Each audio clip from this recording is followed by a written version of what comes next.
There's others here. I just meant board members. Select board members, yeah. Yeah, there was some confusion about which link we needed, so I think that hopefully everybody filters in now. I see Dr. Kavanaugh and Muriel Kramer. Oh, John's here. Is that ocean behind you, John? I think he's muted. It looks pretty. At my house at the Cape. Ah, beautiful. It looks pretty. I see ocean behind That is not a fake background. Oh, that's awesome. That's beautiful.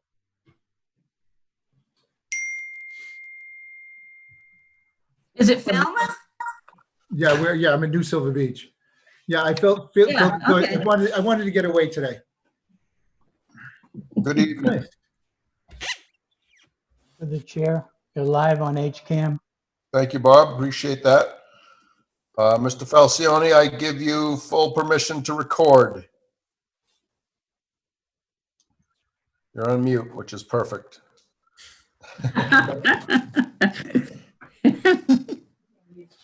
Brendan.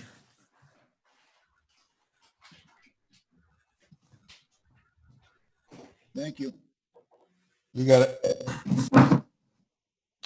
All right, who do we have? So we have Brendan, Irfan, Elfan, John and Mary Jo. John and myself.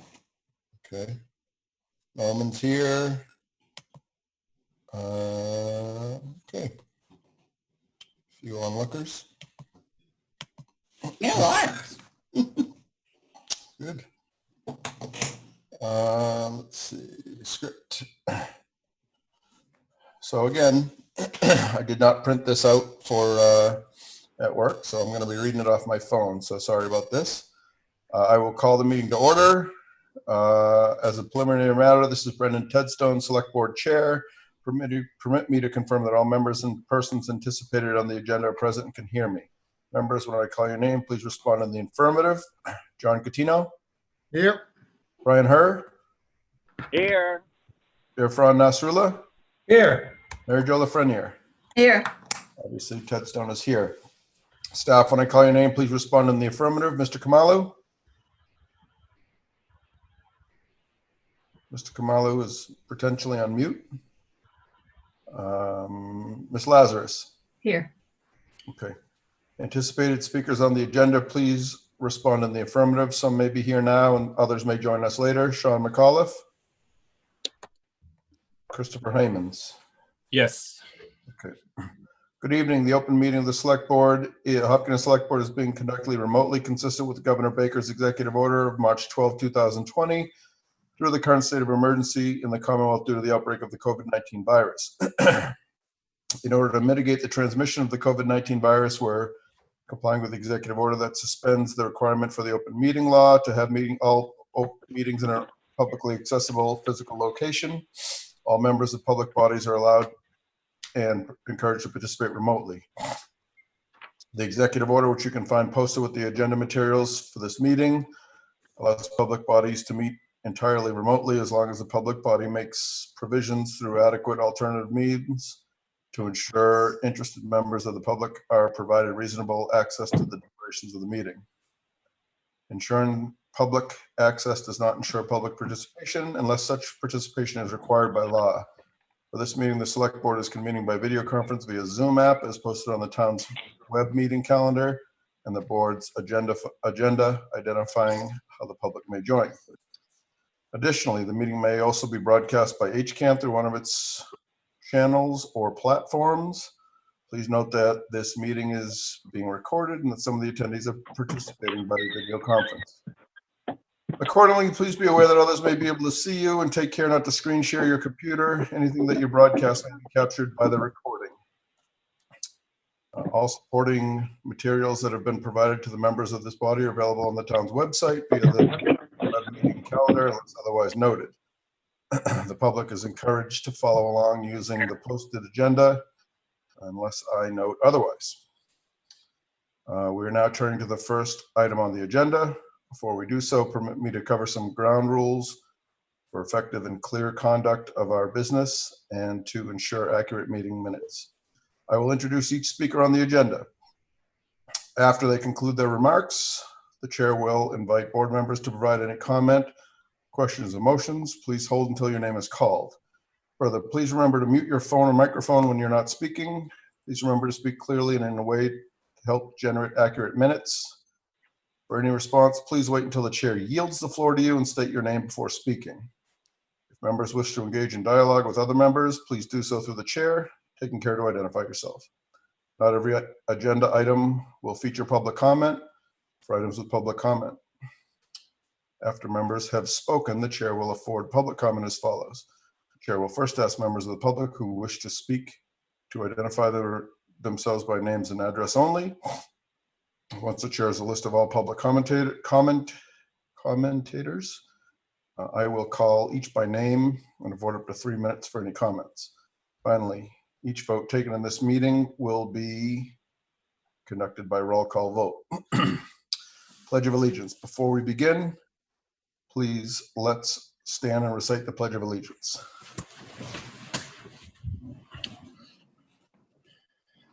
I pledge allegiance to the flag of the United States of America and to the republic for which it stands, one nation, under God, indivisible, with liberty and justice for all.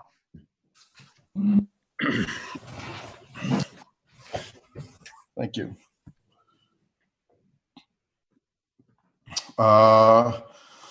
Legislative update. The select board will hear legislative updates from Senate President Karen Spilka and Representative Carolyn Dykema. Senator Spilka, if you're on, you're on.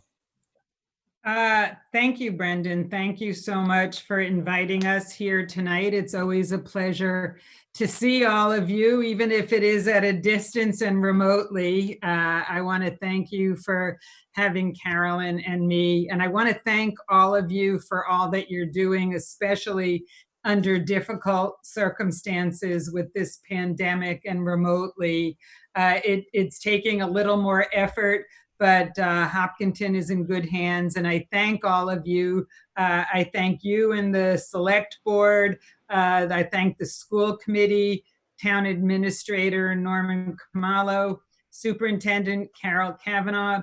I also want to thank the health department, Sean McAuliffe, for everything. Our boards of health and health department are so critical.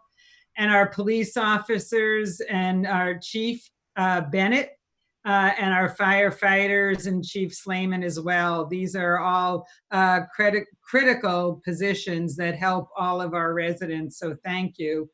I just am going to spend a couple minutes going over budget and then highlighting a couple of things, and then we can get into more questions later on.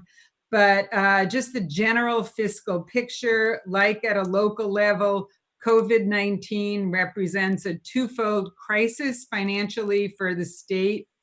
It's a public health crisis like it is for the town and requires major expenditures on healthcare, public safety, and the response. But it's also, because it's a public health crisis and response, activities that generate state revenue, as we know, have been at a standstill and just are beginning to trend back as we are in phase 2, and hopefully we'll get into the second part of phase 2 and phase 3. But the demand on our social safety net has been really big, as you know, and as same as the town. For this fiscal year 2020, I know we fought back cuts, any cuts there won't, and at this point it's too late. There won't be any cuts to local aid or town governments. We worked closely with the governor and the administration. For fiscal 2021, the chairs of Ways and Means and the Secretary of Administration and Finance are working very closely together. The 3 reasons that it's hard to know on a state level the budget: we don't know, number one, we don't know exactly how the pandemic will continue to play out. Will there be another spike or surge? Number 2, we know state revenues have declined. And 3, We don't know the availability and flexibility of federal funding, and that is a big thing. The first round of the CARES Act allocated, and I'm glad to just mention, 1.6 million was allocated for Hopkinton, each city and town, but there are a lot of constraints on its use. We don't know how much more the federal government will allocate for the state for funds and the localities. The Senate sent a very strong letter to the US Senate. The Mass Senate sent the letter. We sent it to the US House and to the US administration asking for more funding, similar that was in the House version of the HEROES Act, that would give 500 billion to states and 250 billion to cities and towns. That would really help, and I urge all of you to send a letter as well. So we are looking at ways to brunt the decline in revenue, and I'm hoping that we can get a local aid resolution or some information out to our cities and towns sooner rather than later. I am really glad that we were able to provide and help fight for the Main Street corridor funding. I'm very excited to know that the town of Hopkinton has received and has been allocated $3 million in MassWorks funding. That was hard fought, and I congratulate the town on that. We've had earmarks in the budget. We were successful, $130,000 for high school STEAMmates program to help with more resources, $125,000 for fire department improvements, $75,000 for Hopkinton organizing for prevention, knowing that that is definitely an important part in youth coalition building and education. $75,000 was obtained for improvements to the town hall to improve meeting space and ADA accessibility and substance abuse programming. And then an additional amount of funding was received for cultural competent mental health counseling in the supplemental budget. So we've been successful in really helping to allocate targeted funds to assist Hopkinton whenever possible. I do just want to note that last week, the Senate passed a Chapter 90 bill that I'm hoping gets to the governor's desk soon. It would allocate $300 million in road and bridge repairs to our municipalities. Hopkinton last year got $643,000 at $200 million for the state, with an $100 million increase, with a total at $300 million. Hopkinton would get closer to $965,000, 1.5 times what it got, to help fix roads and bridges that are in much needed repair. And I'm hoping that that gets to the governor's desk as soon as possible to help distribute these critical funds to Hopkinton and other municipalities. So there is a lot going on. We can talk. We did today in the Senate a very robust vote by mail and early ballot, early mailing. We recognize so much is asked of our town clerks. And I thank you for being here. I see you, Connor. Thank you. And we're hoping to provide as much help and resources, but we also need to protect our voting. Voting is the foundation of our democracy. So we allow a long time for voting by mail, a little over a week early voting in the primary, 2 weeks in the general, and an allowance of voting on the primary day and the actual general voting day in November. So we can go into it more. I'm sure the House and Senate hopefully will iron out. There are minor differences, not a whole lot. And again, we need to get that to the governor's desk so that our clerks can get working on what they need to do, and our Secretary of State can as well. So I'll end here. I know that there will be a lot of great questions, so I will turn it over to my colleague, Carolyn, from the House. Great. Thank you, Karen. And it's great to be here, and just hello, everyone. And I'd like to, of course, echo the thanks that Karen had mentioned earlier about all the tremendous work going on in town. It's, the amount of change that the town had to undergo in a very, very short period of time, whether it be to implement local elections, to sort of turn the schools around and implement new technology. And also on the Board of Health side, I just want to recognize in particular this local initiative to provide testing to residents is really just a kind of a gold standard service, which I guess we've come to expect from Hopkinton. Really just wonderful work. And a sincere thanks to all of you. Karen, as always, does a great, thorough job. I'll just add a few things. Most of our legislative work, and we do continue, obviously, to pass legislation, although we do it like we're doing here tonight remotely, but we're able to remote vote online and to get a number of pieces of legislation passed, most all of which are related to COVID. I know you're well aware that there were a number of legislative changes that would facilitate local voting, local town meeting dates, and things like that, just to simplify the work that you had to do. Hopefully that went smoothly, and there was very much a back and forth, I know, between a lot of us about what changes were needed in that legislation to be responsive specifically to the needs of Hopkinton, and hopefully we ended up in a good place on that. Of note, we recently in the House, and I know it's sitting with the Senate, I'm sure the Senate will be moving on it quickly, related to restaurants. We know that the economic impacts of COVID have been significant, especially on our restaurants, which have really, while being able to serve curbside, and we have made several changes to allow them, for example, to serve alcohol curbside, it's really been a huge hit to them. So just a couple of weeks ago, the House passed a bill that would streamline local permitting to allow restaurants to open up on outdoor seating, which is sometimes constrained by local permitting and zoning requirements. And this would really give much more authority to the local permitting authorities to expand and go to, for example, off-site outdoor seating in parking lots near restaurants, to give more opportunity for seating while still being outdoors and being safe.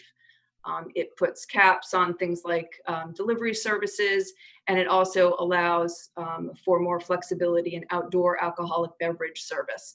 So really doing everything that we can to allow restaurants to get back up and running to the greatest extent possible within the safety framework.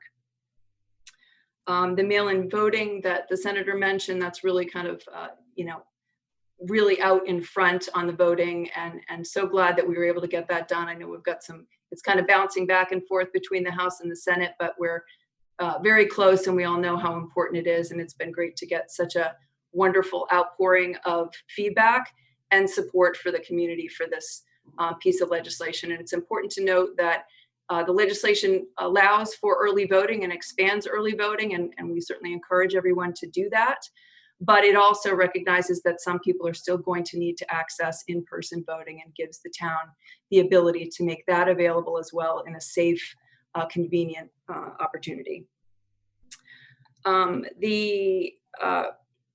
Let's see, I want to recognize also, I have a note down here, it was recently Firefighters Memorial Day in Hopkinton, and I want to make sure to recognize that important day and all the good work of the public safety officials in town. We know they're there when we need them, and just really thrilled for that. I guess there's a few more things here, but why don't we just leave it open to questions, and we can do a Q&A that way and cover the rest of the material that way. So appreciate the opportunity to be here. Thank you, Senator, and thank you, Representative. I cannot speak for the whole board. I will speak for me, and I will say thank you to both of you for your tireless efforts that you've given to the state, and more specifically to our town. I enjoy the daily updates on the COVID from you, Carolyn, and same thing, Senator Spilka, your updates and our conversations that we've had on the phone, and it goes a long way, and it's nice to know that how accessible both of you two are to us whenever we need you, and that's kind of what I have. So thank you very much. It's great to have you guys as a resource and as a team that works together, fighting for us as a community. So to that, I will open it up to the board. Mr. Catino, anything? Yes, actually, Senator Spoke, I want to really thank you for the mental health money in the supplemental budget.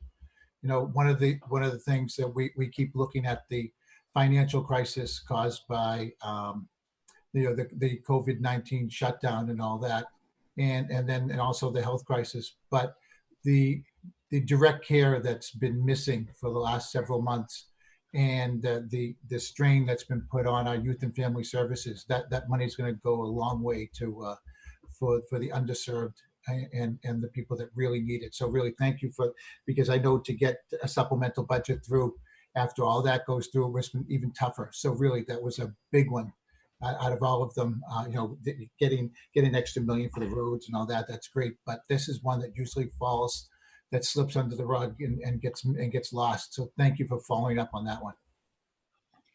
Thank you. Yeah, mental health has been a real priority of mine. I know we've had discussions about it, and the Senate worked very closely with the Health and Human Services Secretary in producing some public service announcements, some campaigns specifically geared for COVID-19 to help people so that if they're feeling isolated or alone, they have some alternatives of what they can look for.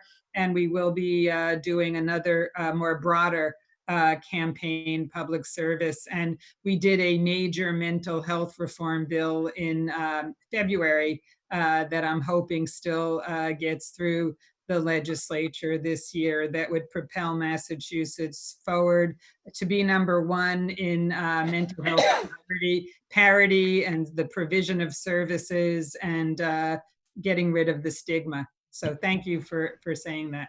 Thank you. I'm good. Mr. Herr. So it's always great to see the dynamic duo with us. I interact with other state senators and state reps on occasion for other things. And whenever they ask who I'm represented by, and I mention you two, they go, oh. So they know, your colleagues know how effective and what a great job you guys do. A quick question specific to that Mass Works grant for either one, and perhaps for Mr. Kamalo.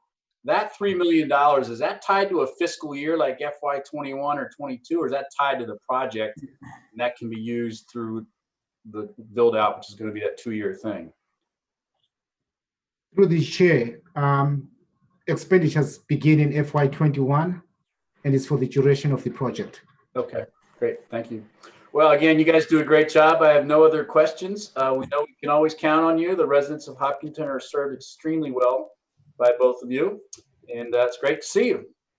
Thank you. Good to see you. Brian. Thank you. Mr. Nasrullah. Thank you both for coming, Senator and Representative. It's Senator Spilka and Representative Ekma. I love the updates that we get regularly. It's invaluable. I do have a question about mail-in voting, and like what is the temperature in the House and Senate? Are we talking about something similar to California where we're just going to get mail-in ballots, or could you describe what's being contemplated? I can say both branches in a little different ways, and we'll figure it out which way. But the voter will be able to request a ballot. There will be a mailing to, say, each registered voter to say you have a choice of your ballot for the primary, for the general.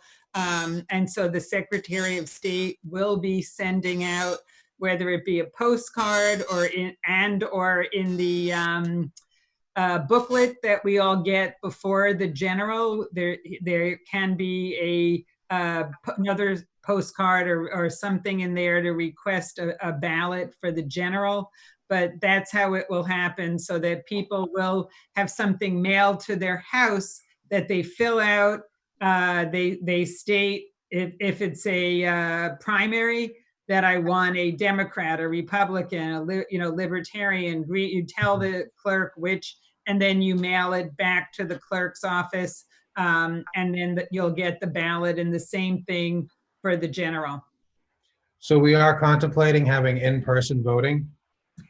Yes, there will be early voting, which is so you can either vote by mailing your ballot in for the primary and the general, very robust mail-in balloting. You can vote in early voting at a location, which is also in person. You can go to the location and vote. For the primary, say it may be a little over a week. For the general, it would be a 2-week period. In recognition that for the primary, the clerks will have so much going on in processing. And then the third option will be actual voting in person on the day of the actual election, which is September 1st for the primary, November 3rd for the general. And you would walk in wearing a mask. The poll workers would have masks. There could be a plastic shield there, et cetera. And there would be in-person voting.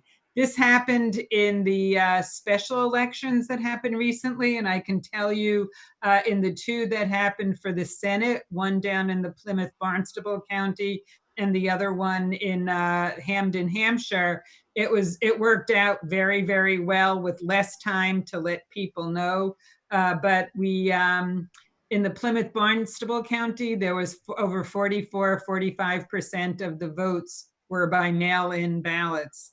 And the one in the western part of the state was 33%. So it can be very successful. And this way, people will have a choice of whatever feels comfortable and safe for them. And I think the other piece of this, Arfan, and I want to recognize and thank Connor for being so involved in this process, because this, the legislation that was put together on both the House and the Senate was not done in a vacuum. It was done in very close coordination with clerks, obviously, given their important role on the front lines and having to make sure that not only these elections are managed well, but also that the ballots themselves are counted, given the volume is going to be very, very high, along with the new process. So I want to thank Connor in particular for his advocacy on including, which I thought was a great idea, that I know the clerks worked on, the scanner code on the ballots, which will make it very much easier to keep track of them and manage the whole process. So I think that just speaks to the fact that we're very much seeing this as a process improvement as well as a security improvement as well. Thank you. Do we know if the voter turnout in Plymouth and Hamden was similar to previous elections, or higher, lower? They were similar. I was surprised, but they were similar. Yes. Right. For a special election on May 19th. Originally, they were scheduled for March 31st, the middle of March. We postponed it to May 19th, and the turnout was similar as to any other special election during that that time period. Yes. That's very encouraging. Very encouraging to hear. Thank you. Thank you. Mary Jo? Well, I don't really have very much because you guys pretty much cover everything, but we got an election on the 29th of this month. So we're headed into it, and I'm dying to see how that comes out. I'm going to help Connor any way we can. Thank you. Mr. Cavallo, anything you'd like to add? I just want to take this opportunity to thank the Senate President Fiscal, as well as Representative Dijkma, especially your teams.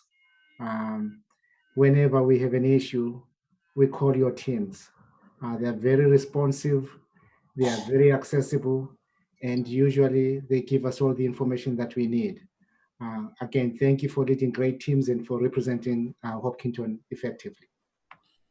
Thank you. Be sure to pass that on, Norman. Thank you. Yeah, we're very lucky. We have terrific teams. Thank you. Hardworking, very lucky. Yep. As to you. Senator Spilka or Rep. Carolyn Dykema, anything further you want to add? I think that's it. We are working hard just to say, a couple of things. Yes, I do want to alert all of you, since Hopkinton was in the middle of it last summer. The Senate last Thursday did a bill to help control EEE. If you remember, last summer was the first year of what is normally a 2 or 3 year cycle. It's usually 3 years. It was the first time EEE normally, which is equine encephalitis, it normally was on the south coast of Massachusetts. This is the first time that it has moved north to Metro West into Worcester County. And all experts are saying that possibly because of climate change, it's warmer. We did not have a very cold winter, which was great in some ways, but we never had a hard frost to kill off all the mosquito larvae. So they are expecting a bad summer of EEE, unfortunately. The Senate passed last week a bill that would help departments and the mosquito control districts working closely together. We worked with conservationists and the environmental groups and pollinators and a lot of folks to pass a bill to help control the EEE. So that is something that we are looking forward to getting done. We hopefully also will continue to be working in the Senate on our transportation infrastructure and funding. So I'm looking forward to doing that. The Senate, and as the Senate is, and the sessions are the summer is coming up, we did a climate change bill, a very critical climate change bill, and we've done some healthcare reform bills. Last fall, we did a prescription drug reform bill to lower the cost of prescription drugs. These are things that I am hearing from Hopkinton residents and other residents of Metro West that are really important to them, particularly during these times when many folks are not working and money is tight. We need to lower the cost of prescription drugs. We need to get some healthcare reform done to ensure the best resources for our Metro West and residents across the state. So a lot is going on. I do want to mention that for the schools, I know there have been a lot of questions on remote learning, what's going to happen next session, the fall is when school starts. So I know we've arranged with DESE, the Department of Early and Secondary Education, to meet, of course, via Zoom with superintendents and school committees on June 30th to be able to ask questions and ask about remote learning, what the plans are from DESE at that point, or actually anything that's on the members' minds. So I just wanted to announce that to let folks know that we continually are working in those areas as well to help Hopkinton schools and all of the students and parents. Great. I guess the only thing quickly that I would add is this notion of technology, because no matter, what's been clear is the opportunity that's presented for technology through these challenging times. It's sort of the silver lining of this is that we've really embraced a lot of these remote environments, including telehealth for things like mental health, as John mentioned, and being able to expand the availability of those services. The House passed an IT bond bill several weeks ago that would create a number of grant programs for municipalities. One is for schools, one is for municipalities to really, do some targeted investments in technology that would be needed for the town to really carry some of these technology advancements forward as hopefully we move beyond the COVID situation. We can still retain some of these technology connectivity benefits and expand them. Great. Thank you. So I did not go to Nancy Kavanaugh on the school committee. Nancy, would you like to say something? Thank you. And thank you also just for inviting us in to be part of this conversation. I especially want to thank both Senator Spilka and Representative Dykema for all your leadership throughout this. I appreciate now I can't remember who said the updates that Representative Dykema you have sent out every day. And I also, Senator Spilka, appreciate the accessibility of Pooja Mehta in particular, who has been great at answering questions and just fielding concerns that we've had in general with schools. Obviously, we don't know all the challenges that will be a fallout from this remote learning that we've had, but certainly I would anticipate, some challenges that we don't yet know, and appreciate knowing that we have help from the State House. So thank you. I know I think some of my colleagues on the school committee may also have something quickly to add, and possibly Dr. Kavanaugh, who is here as well. Anybody else from the school committee? Dr. Kavanaugh? Sure, I do have a question, and maybe my question for you is a little ridiculous in the midst of a pandemic, but I am wondering about the capacity of the MSBA to financially invite people who have submitted an SOI into the pipeline this year. Now, is there money available for that, or do you think maybe not? Given this information, we can certainly look into that for you, Carol. I would hate to answer that question without a little more information, and speaking with the MSBA about what their circumstances are. Great, I appreciate that. Thank you. All right. Thank you, guys. And Senator, Representative, you guys are dismissed. Thank you for your time. Thank you all. Have a good night.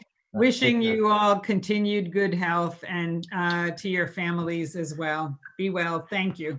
Thank you. Right back at you both. Thank you. Thank you. Dad Lincoln. I will. I thought you might have heard him in the beginning. He ended up leaving, which was good. Well, I missed him earlier when he wasn't in the. My assistant. Yes. Thank you. So we'll move on to public forum. Is there any member of the public who wishes to speak? If so, please identify yourself by name and address.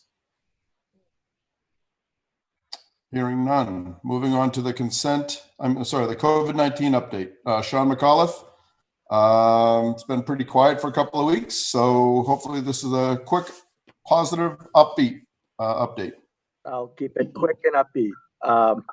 So to date, we've had 120 cases. We have one active case, and that active case, I believe, goes into recovery this weekend. We've had 116 recoveries and no additional deaths. We have no active cases at Golden Pond and Fairview. We continue to work with them. Their leadership has been incredibly responsive and cooperative.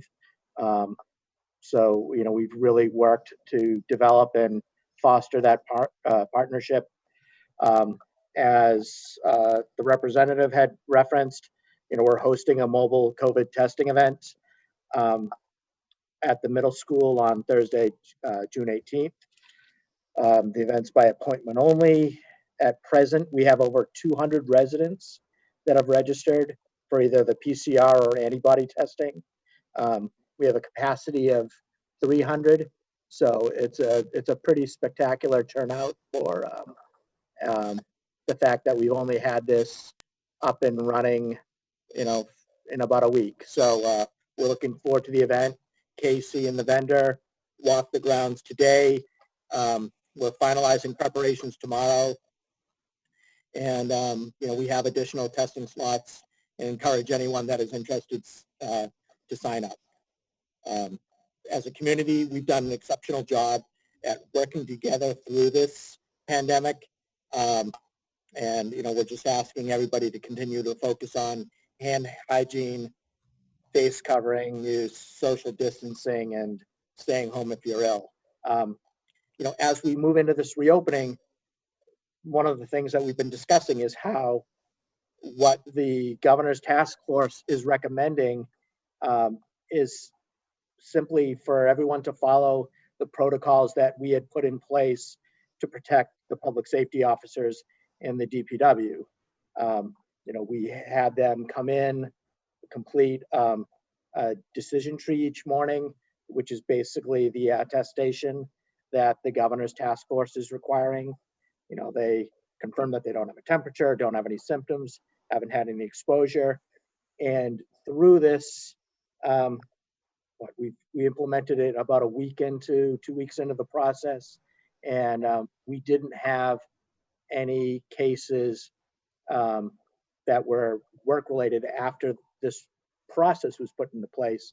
And what we're just reminding people is that we've demonstrated that hand hygiene, distancing, face coverings, and staying home if you're sick works to protect people. And if we just focus on those 4 issues moving forward, we should continue to have, a positive outcome and a healthy community. Moving on, I said this just about every day, reopening is hard. On a municipal level, we've got reopening plans from every department. We are assigning core responsibilities so that we are managing our chemical purchases, our chemical allocations, our PPE acquisitions.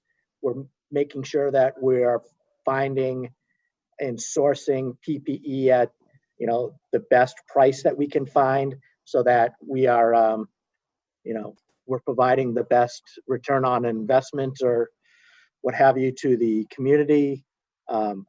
We're just working out some specific details as to how many people will be allowed into each building during this phase 2, and as we move into phase 3. Those guidelines are changing daily. They changed today. And then we're going to start testing our solutions, getting, basically having walkthroughs as we prepare to open up, and just make sure that we have all of our processes in place so that we don't have any missteps. We're on the phone with the DPH and the DLS at least every other day because we've demonstrated good leadership here. We have open channels with both departments, so I implore anybody that might have a question, a concern, be it large or small scale, bring it to our attention, because this is an opportunity to get and to bring your concerns directly to the people that are, working on the task force and making these decisions. And it'll help continue to put Hopkinton, ahead of this. And they're ready and willing to, assist us with, any challenges, issues, whatever that we might have. We're continuing to work with businesses, our camps, our apartment owners, restaurants, the youth leagues, really anybody who needs assistance with their opening process. I signed on, 4 minutes late because I'd been on the phone with for over an hour trying to figure out how to open up certain team sports and make sure that our beaches are being opened, quickly and efficiently. And I'd say, we're working closely with Connor. I'm assisting the school committee and the superintendent's office. And lastly, as both the senator and representative referenced, we've got Triple E, tick season, vaping. We've got grants covering all of this work. We've got my intern Rika, Casey's moving her focus towards the outreach and educational components to bolster our just our outreach programming. We're looking at getting another intern from the state to assist us with the closure of our TIC grant and the implementation of or the start of our second vaping grant. You know, our vaping program is kind of like the Cadillac in the state. It's being it is the model right now that the state is developing to utilize, you know, across the Commonwealth. So, you know, there is a light at the end of the tunnel. We're working to make sure that we're addressing all of these different issues that come before the department. And that said, if you've got any questions, I'd be happy to address them. Thanks, Sean. Great update. Board members, do you have anything? Mr. Catino?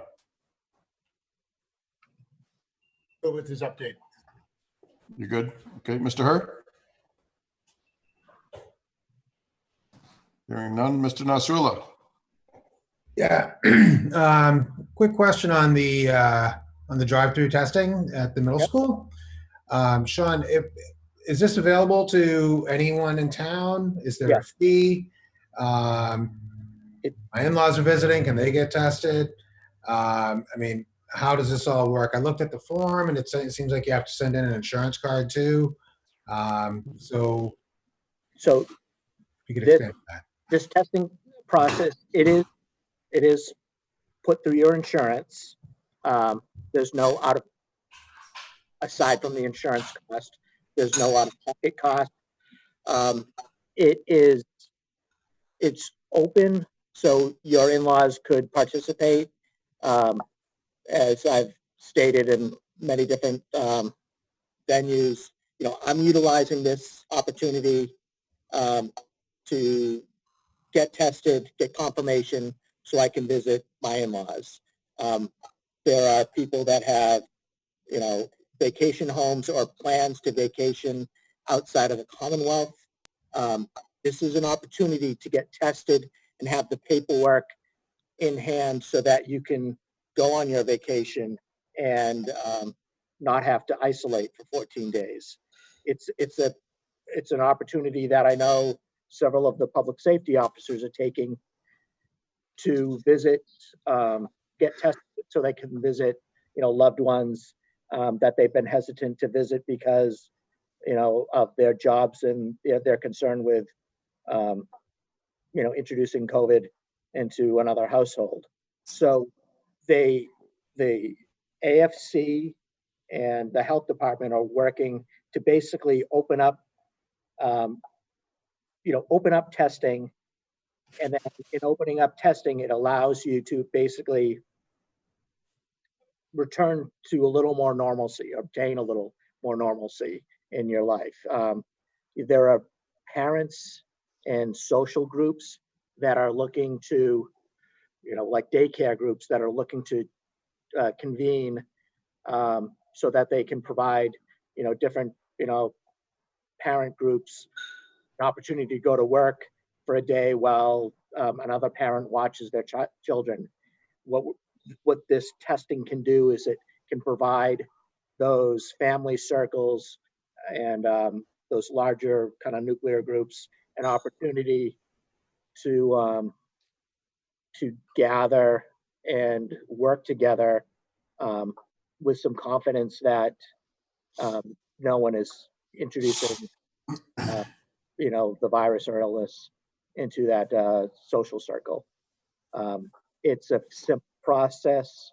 It's filling out the form, you submit it, you get a call back from AFC verifying your information, and then they follow up in about 10-15 minutes with a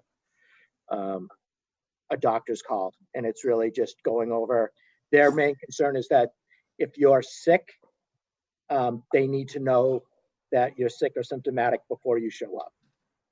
And that's really the main focus of the doctor's call.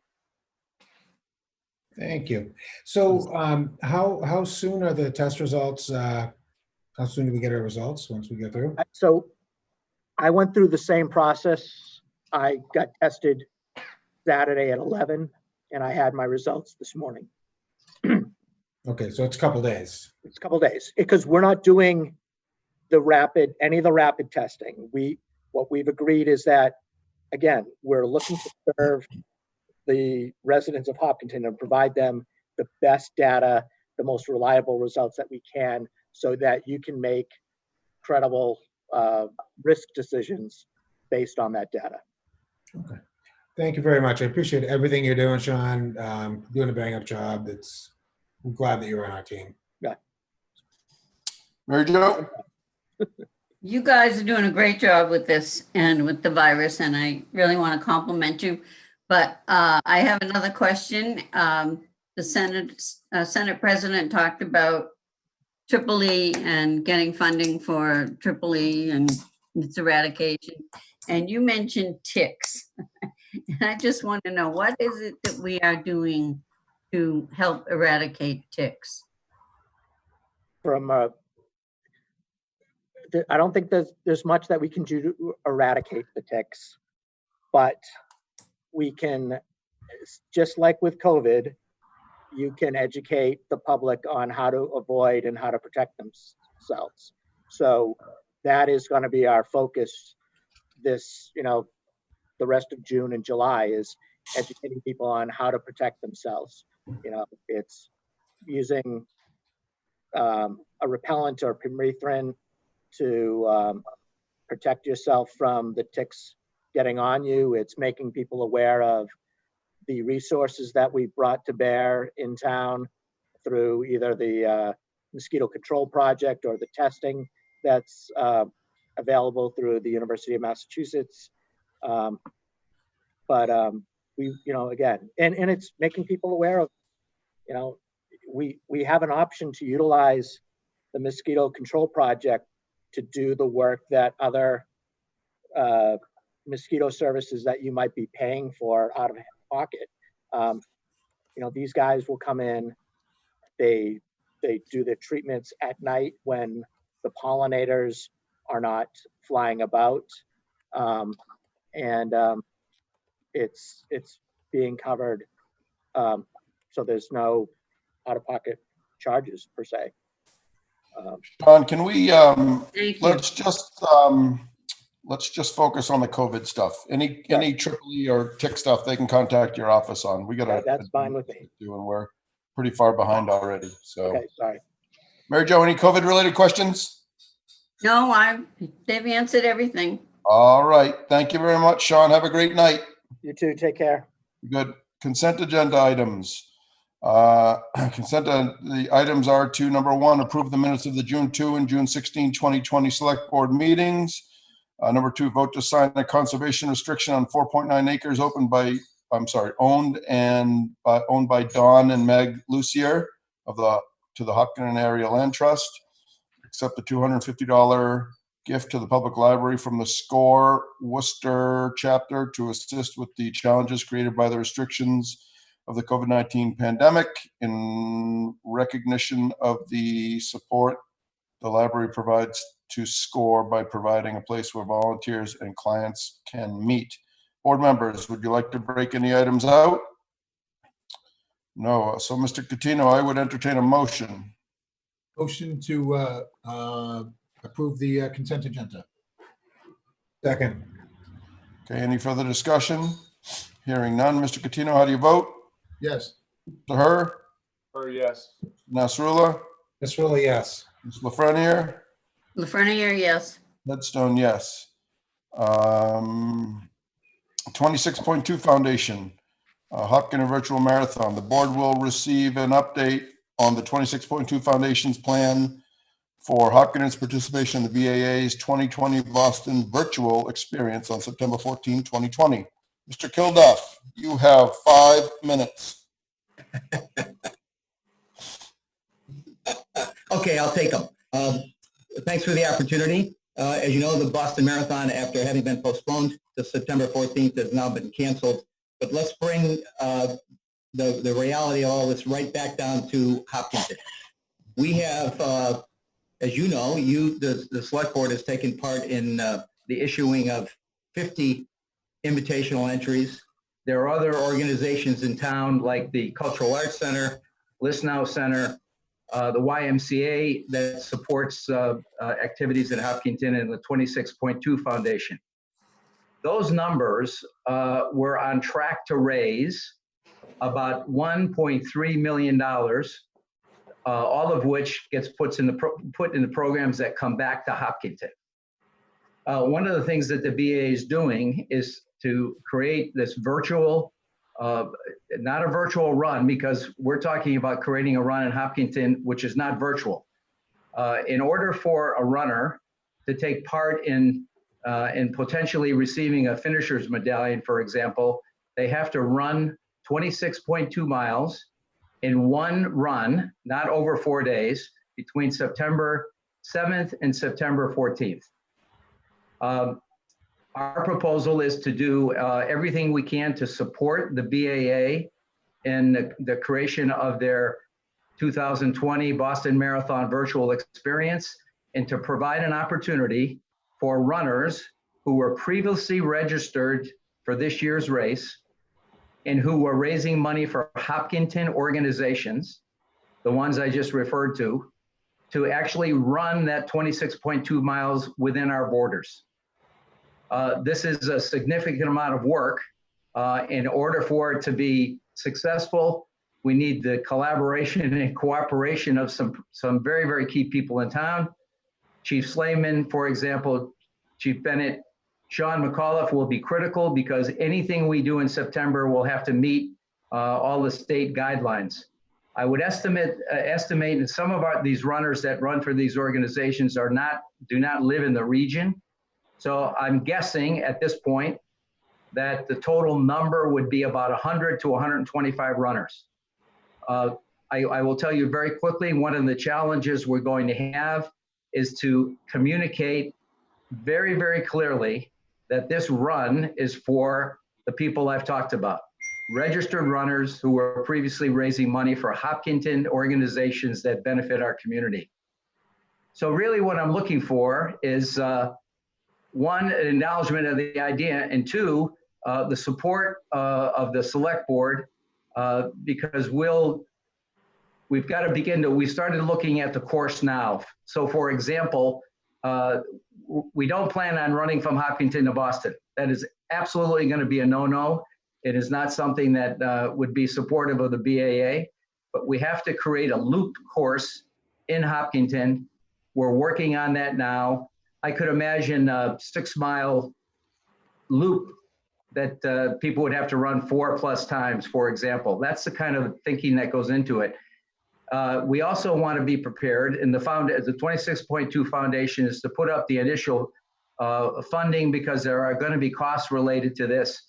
As you might imagine, the all-important porta-johns in other safety entities, we're going to need to pay attention to that, and also we're going to have water stations and aid stations on the course. So in short, in 5 minutes, or in less than 5 minutes, that's the big idea. We need to get moving now with the development of the course and doing some serious outreach to critical people within town government, and I mentioned 3 of them. And we'd like to get the endorsement of the board to move forward with that immediately. Okay, Mr. Kamalu. Mr. Kamalu, where do we stand right here? Is there a motion that we can make, or where do we stand? At its last meeting, the select board authorized the town manager to work with the 26.2 Foundation in developing a concept, which is what you heard tonight. And therefore, I think what the 26.2 Foundation is looking for through Tim is a consensus from the board that we continue working on refining this plan. One thing, Tim, that you may want to speak to also is the process. The stakeholders that we have reached out to for their input, and those who are willing to continue to work with you in rolling out this plan. Yeah, that's a good point. Representatives from the Cultural Arts Center, the List Now Center, obviously the 26.2 Foundation Board of Directors, the Regional YMCA. They have 15 runners, for example. Those are, and I've had some preliminary discussions with other officials in town. But the idea now is to really tighten up this plan and most importantly, create the course, making sure we're plugged into people like Sean McAuliffe and others, so we absolutely understand the limitations for what we're suggesting. Great. I'd like to make a suggestion that, have you people reached out to the, we have a Hopkinton Marathon Committee. It's part of the town. And they have access to volunteers. They have tons of expertise in this sort of thing. And I'm sure there are people on that committee who would be more than willing to help you out. Absolutely. I don't want to give any little secrets away, but this is a way to acknowledge the work of that committee and particularly the chair. So we haven't done anything yet, but absolutely on our list. Okay, suggestion. Excellent. So Norman, no action on our part except by letting Mr. Kilduff know that we as a board stand behind him and hope that this thing gets taken care of very quickly. Correct? Correct, Mike. Unless if there are any major questions from the board, I think we'll continue with the 26.2 Foundation to refine the plan moving forward. So again, I do not, as I have always said, I will not speak for the entire board. If the board members have any other consenting ideas than what I just said, then please say it now. And if not, we'll continue for Mr. Kilduff and Mr. Kamala to get together and get this thing done.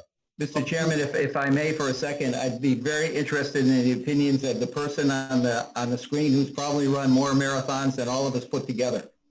That is not me, I'm assuming? It's not you. Okay. I'm particularly interested in Mr. Herr's reaction. Well, we'll let him give you his reaction if he can do it quickly. He likes to get carried away and talk quite a bit. So. Get out my soapbox. Give me a minute.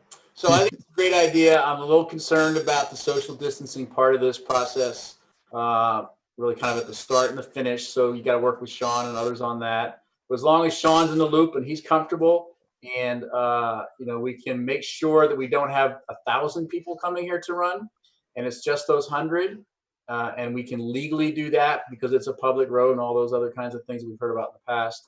I love it. I'm happy to help any way I can. I'll stand there and hold water someday, or the day we do it. But I think it's a great idea. So let's try and make it happen. Yes, I'm good. Dan, through the chair, Tim, I just think it's, fabulous. You have my complete support. As you know, 20 minutes before they made the announcement, we already started making calls to try to get this thing started. And, in order to pull in this money so that the money stays in Hopkinton, it's just great. We're trying to be the outline for all the other towns in the area that might have runners. And so the Boston Athletic Association is really looking forward to getting our outline so that they can push it around and have other communities be able to reap all the money they can for their charities. So really, Tim, it's been great working with you on this. It's great. Great. So, Mr. Kilduff, as always, thank you very much for your time. Certainly appreciate everything that you brought to the table tonight, as well as what you've brought to the table for the last 1,000 years for the marathon. So thank you very much. Thank you. Thanks for the opportunity. Anytime. 1,000 years. Temporary outdoor permit application. The board will review an application for temporary outdoor dining where alcoholic beverages will be served, and temporary alteration of premises is proposed from the Hopkinton Spoon at 1 Lumber Street. The Spoon would have seating on the patio sidewalk area directly adjacent to the restaurant. Mr. Kamalo, do you recommend the approval of the application? Yeah, the staff recommends approval of the permit. We have not received any adverse comments from the permitting staff. great. Mr. Catino, any questions? No questions. Mr. Herr? No questions. Mr. Nasrullah?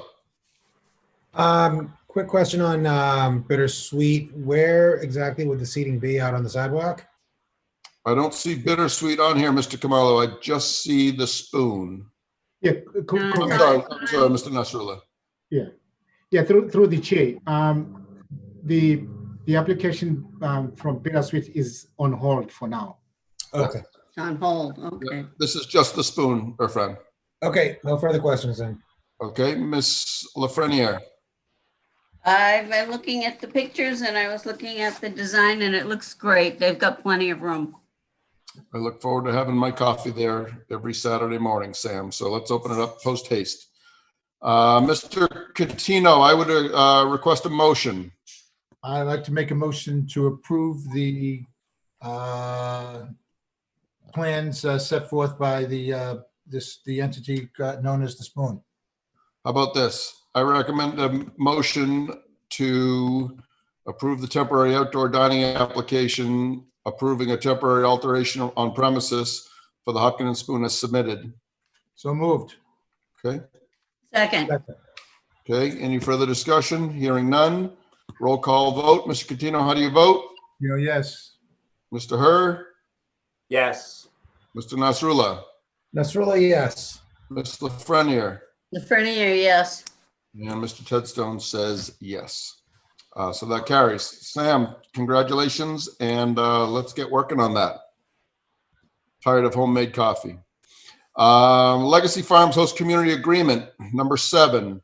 The board will consider approving amendment number 7 of the Legacy Farms Host Community Agreement. The text of the proposed amendment is in the board's meeting packet and is also posted on the town's website. Mr. Kamalo, do you have anything to add with respect to the proposed amendment? A couple of things. Let me speak to process. This is a process that involved negotiations between the town and Legacy Farms.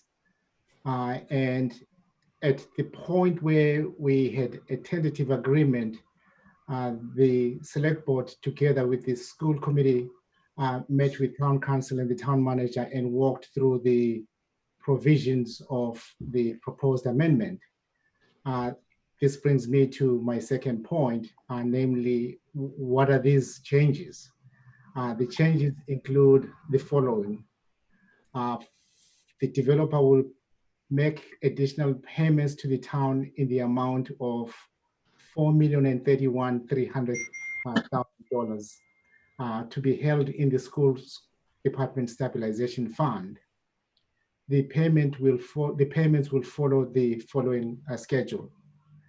$831,300 within 3 business days of the full execution of the amendment. Approximately $1.2 million on or before July 30th, 2020. Another $1.2 million on or before June 30th, 2021. And the final payment, $753,050 on or before December 31st, 2021.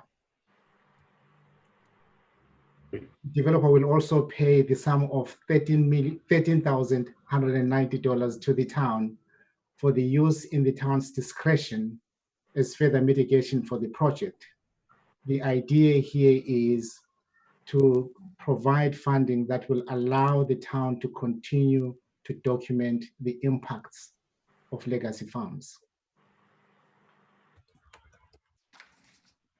The developer will also make a payment in the amount of $500,000 for the purpose of defraying the design cost of a new public safety facility. This payment will be made by June 30th, 2021. In our negotiations with the developer, we were looking for an accelerated schedule of making this funding available following town meeting's approval of the design funds for the public safety facility.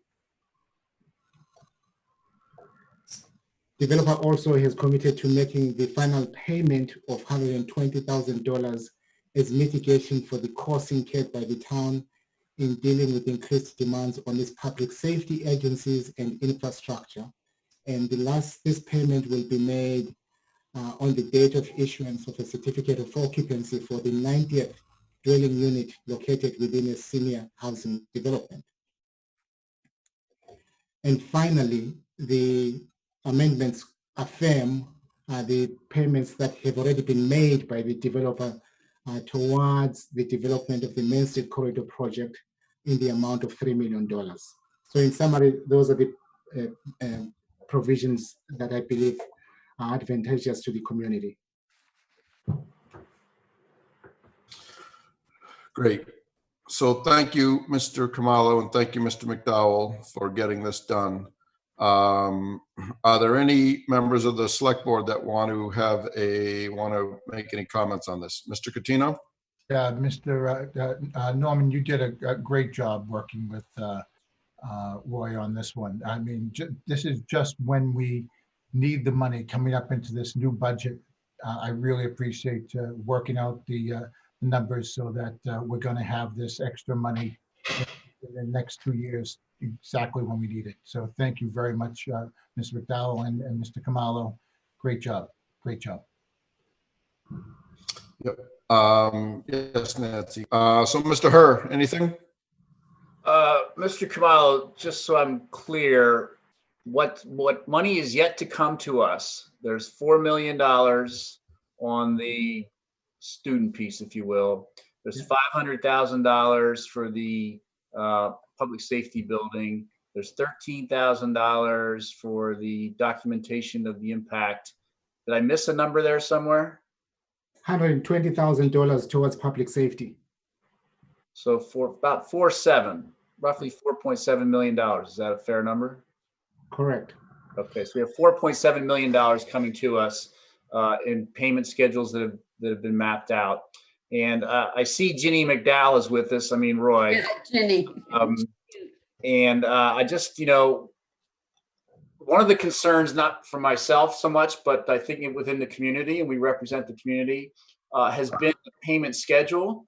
And I know that some of the payment schedule timelines have changed because of this situation and the need to sort through some of these agreement or the amendment stipulations, if you will. But it's important that the community knows that when we say we're going to get this money on these dates, that we get the money on those dates. There's a perception, perhaps it's a misperception, that if we miss a date, we don't get the money, the budgets we have put in place are going to fail. You and I understand that's not necessarily the case, but to be fair to the community that is not involved in the intricacies of this day in and day out, it's important that they know that this $4.7 million, which is a serious chunk of cash, is going to be paid, and we can rely on it and count on it as we build our budgets and do other things going forward. Can we get some assurance? How do we get some assurance that the dates will be good? Can I speak? Hello, Ginny. You are recognized, Mr. McDowell. I'm in my wife's office. It's obvious.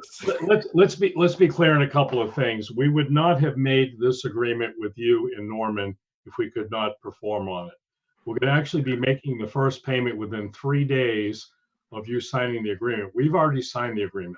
So if you sign it tomorrow, we'll probably make the payment by Friday. The next payment is due by July 30th. I will tell you, we're going to make that. I wouldn't make the agreement if we couldn't follow through.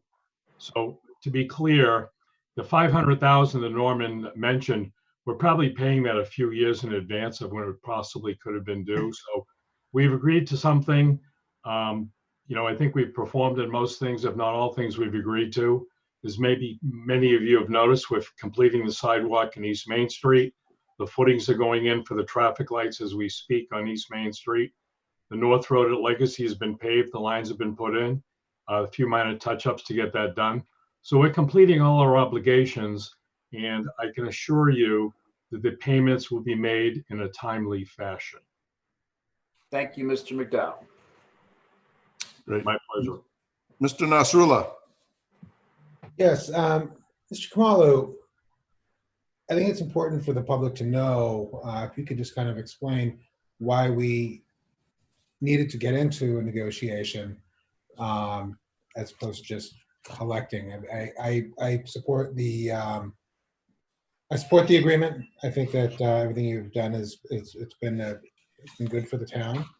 But I think the public is, you know, I've heard people questioning, why are we even dealing with negotiating? Shouldn't we just get paid? Yeah, through the chair, I think the reasons why it made sense for the town to enter into the renegotiations are as follows.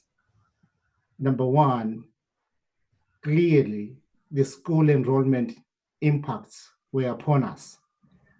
They became an immediate and present need that we needed to address. So having this conversation with the developer in terms of agreeing on a schedule that could support our budget processes was the right thing to do. The second issue, why I felt it was necessary for the town to get into these negotiations, was tied to the legal side of host community agreements.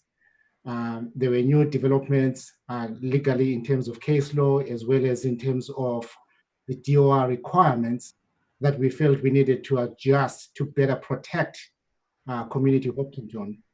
Then last but not least, we had also identified the need to address the public safety issues that were coming up sooner rather than later. Thank you. Mary Jo? I have no questions at this time. I have been looked over everything and it looks good to me. Yep, same here. I was in with quite a few meetings with Mr. Kamalu, Mr. Herr, Mr. Mieres, and I've had a few conversations with Roy. So I know that this is for the best for the town, and it's nice to see that the town and developer can come to such a nice agreement. So before we move on to a motion, I would like to open it up to the members of our school committee.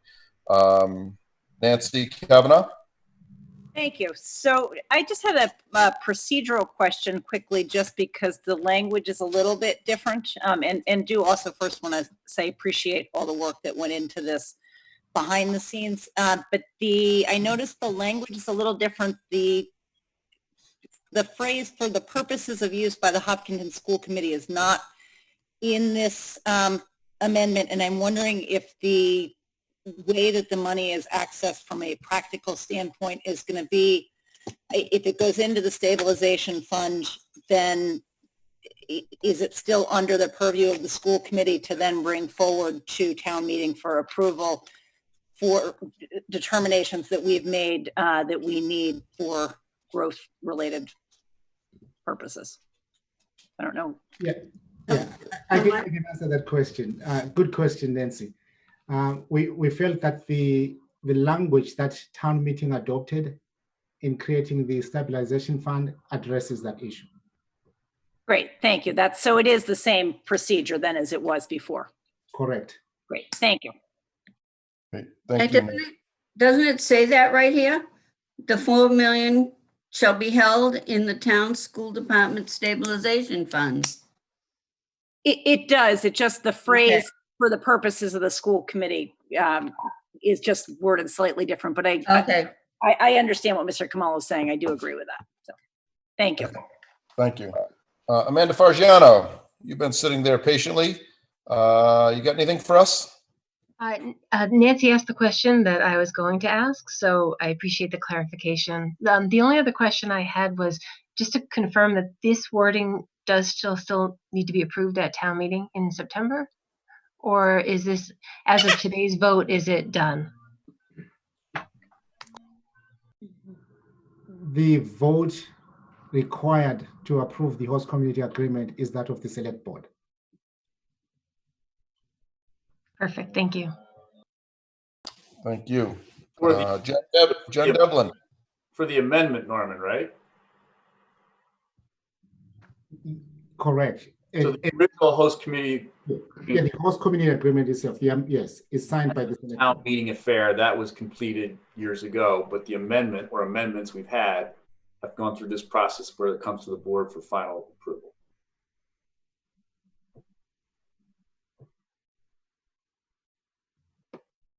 Okay, great. And Jen Devlin, I will call on you for your final meeting with the Board of Selectmen, or the Select Board as we are called. My final meeting. Wouldn't you be disappointed if I show up in 2 weeks? You may not be recognized. I actually just want to say thank you so much to Mr. McDowell and Mr. Kamalo and you, Brendan, and everyone else who was involved in the process. This came at a time that we really, really, obviously for lots of reasons, are in a bind. And so I'm so appreciative that an agreement could be made that would give the schools some immediate access to these funds so that we can address the problems of growth and COVID-19 at the same time in some way, shape, or form. So thank you very much. Appreciate it to everybody involved. Thank you, Jen. And so Meg, Tyler, and Mina are the only other members that are on the school committee, and I don't believe they're here. So we would like to go to there and make sure that they're in approval with us, but they're not on. And so why don't we go to Dr. Kavanaugh? I think all of my questions have been answered. And I thank you for all of the work in getting this done, because I think it's money that will really help our school system, especially now in the midst of COVID-19. So thank you. Thank you. So hearing that, Mr. Catino, there's quite a motion there. Would you like to guide us through? There's two motions, if I may, Mr. Chairman. The first one is to move to approve the amendment number 7 to the host community agreement between Legacy Farms LLC and the town of Hopkinton. Isn't that the other, George? You want the statement too? Okay. No. You want both motions? I'd like to make a motion to adopt the following. Hold on, Mr. Catino. Mr. Kamalo, shouldn't we vote on these one at a time? One at a time, please. Okay. Okay. So we have a motion. We don't have it seconded. I would love to have one. Second. There we go. Any further discussion? Hearing none. Mr. Catino, how do you vote? Catino, yes. Mr. Herr. Herr, yes. Mr. Nasrullah. Nasrullah, yes. Ms. Lafreniere. Renier, yes. Mr. Tedstone, yes. Mr. Catino, if you will take us through motion number 2. Okay, I'd like to make a motion to adopt the following statement. The select board acknowledges that the town's planning for various traffic intersection and infrastructure improvements evolved after the approval of the master plan special permit for Legacy Farms. To support the town's initiatives to implement those improvements, including the Main Street Corridor project, Legacy Farms agreed to amendments to the host community agreement that were adopted after approval of the master plan special permit. These amendments have provided substantial financial assistance, flexibility, and cooperation in support of the town's efforts, notwithstanding their having developed after the approval of the master plan special permit. Second. Okay. Any further discussion from the board? Mr. Chair. Mr. Herr. Mr. Kamalo, that motion that Mr. Catino read, town council has reviewed that motion and approved it? Yes, the motion has been reviewed and approved by town council. And you approve that motion, Mr. Kamalo? Yes. All set. Okay, Mr. Catino, how do you vote? Catino, yes. Mr. Herr. Herr, yes. Nasrullah. Nasrullah, yes. Ms. Lafreniere. Renier, yes. Mr. Tedstone, yes. So that carries. Thank you very much, Mr. McDowell. Thank you very much, Mr. Kamalu, school committee members, select board members, and everyone else involved. So thank you guys very much. Thank you. And girls. Thank you girls very much too. Or women, or whatever I'm supposed to say. Thank you. General obligation bond approval. The board will consider approving general obligation bond financing to support $9.5 million in projects approved to the December 9, 2019 special town meeting. The 3 projects are number 1, classroom addition to the high school, number 2, modular classrooms at Elmwood School, and number 3, modular classrooms at Hopkins School. The memo from Chris Haymans, town treasurer, describes the bid process and accepted bid. Mr. Haymans. Evening. Good evening. I'm here tonight to recommend your approval on a borrowing of $9,500,000 in support of capital projects for the schools, which were approved at the special town meeting on December 9th, 2019, and approved by vote as a debt exclusion on February 3rd, 2020. In response to our offering, we received bids from 5 qualified investors with interest rates ranging from a low of 1.799% to a high of 2.18%. I selected the low bidder, FHN Financial Capital Markets out of Memphis, Tennessee, and our bonds will be issued on June 25th at the low interest rate of 1.799. That rate is the net effective cost of borrowing across 20 separate bonds, which are maturing between June of 2021 and June of 2050. Looking at the market at the time of our bid, our AAA rating, which was recently revalidated by S&P, saved us about 0.2% on our interest rate, which over the life of the borrowing is a benefit worth between $250,000 and $320,000. The accepted bid on the borrowing included a premium factor, lowering the face amount of the bonds to $8,915,000 and the corresponding coupon rates above the 1.799% effective interest rate that was bid.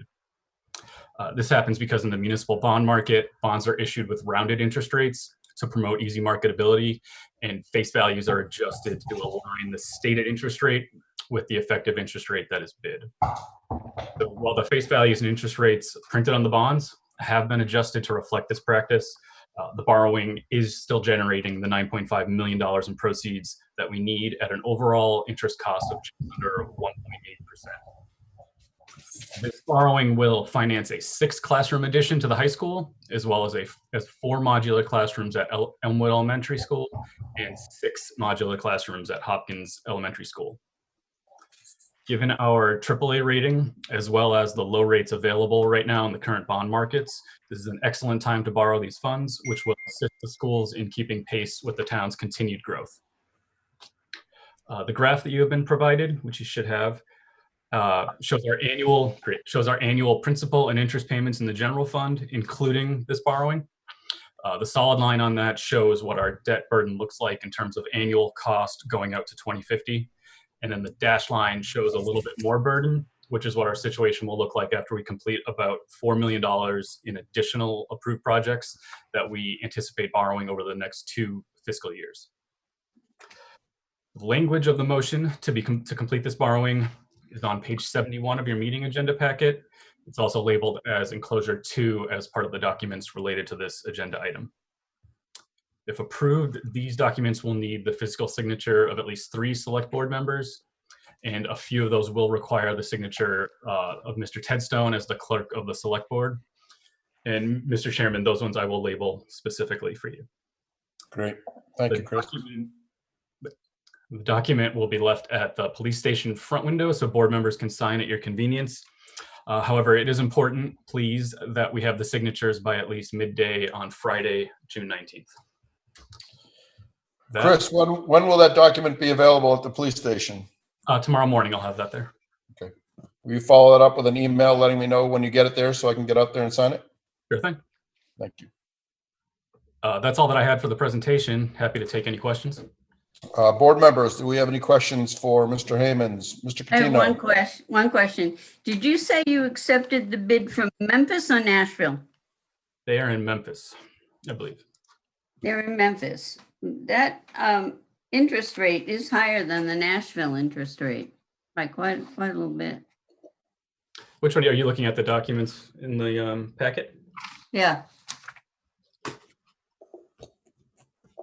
Are you looking at the coupon payments versus the effective Total interest cost, the total interest cost line. Sure, one moment.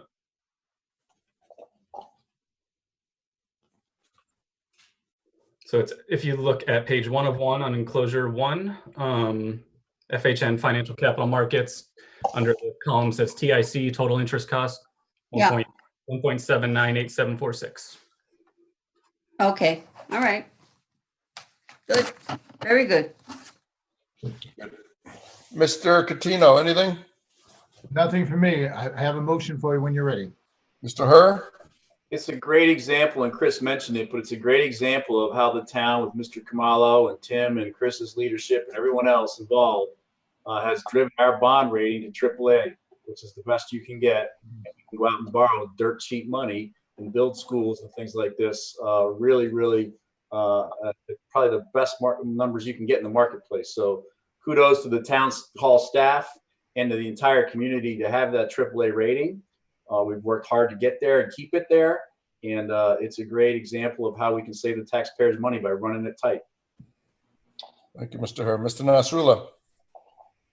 I want to echo what Mr. Herr said. I think job well done for all our finance people in getting us the ability to be able to borrow.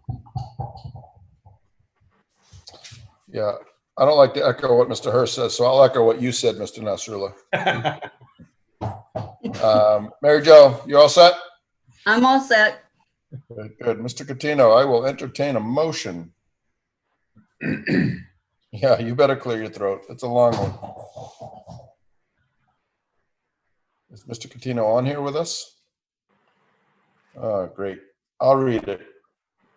Mr.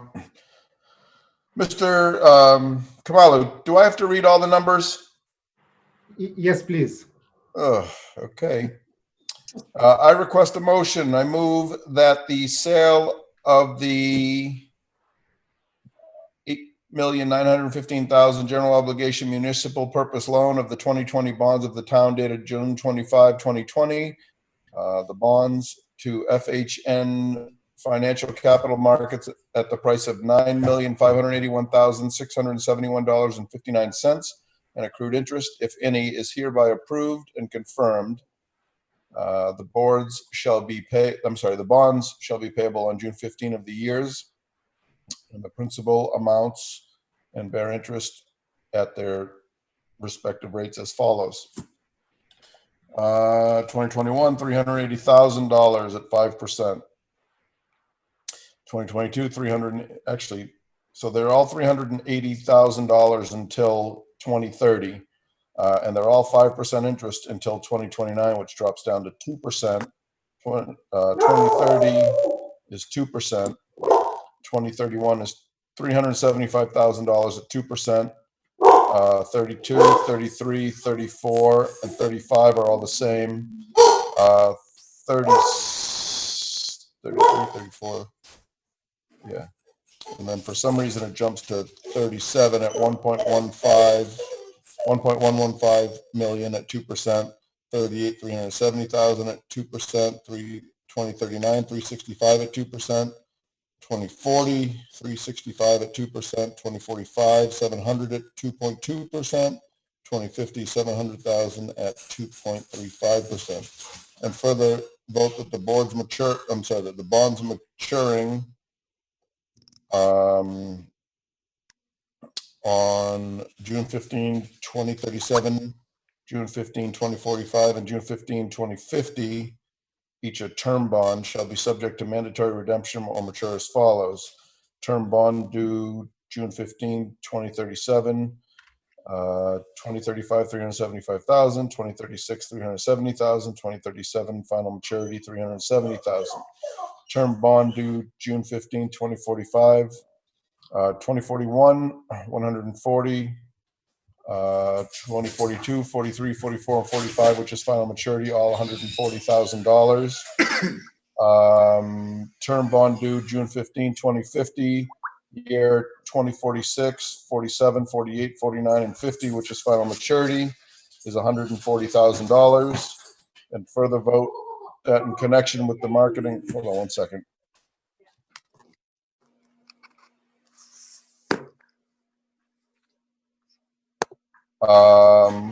And further vote that in connection with the marketing and sale of the bonds and preparation and distribution of the notice and sale and preliminary official statement dated June 2, 2020, and final official statement dated June 9, 2020, the official statement, each in such form may be approved by the town treasurer and be hereby ratified, confirmed, and affirmed and adopted. And further vote that the bond shall be subject to redemption at the option of the town upon such terms and conditions as set forth of the official statement. And further vote that the town treasurer and select board be and hereby are authorized to execute and deliver continuing disclosure undertaking compliance with SEC Rule 15C2-12 in such form as may be approved by the bond council to the town, which undertaking shall be incorporated by reference in the bonds for the benefit of the holders of the bonds from time to time. And further vote that we authorize and direct the town treasurer to establish post-issuance federal tax compliance procedure and continuing disclosure procedures in such form as the town treasurer and bond council deems sufficient, or if such procedures are currently in place, to review and update said procedures in order to monitor and maintain tax exempt status of the bonds and to comply with relevant securities law.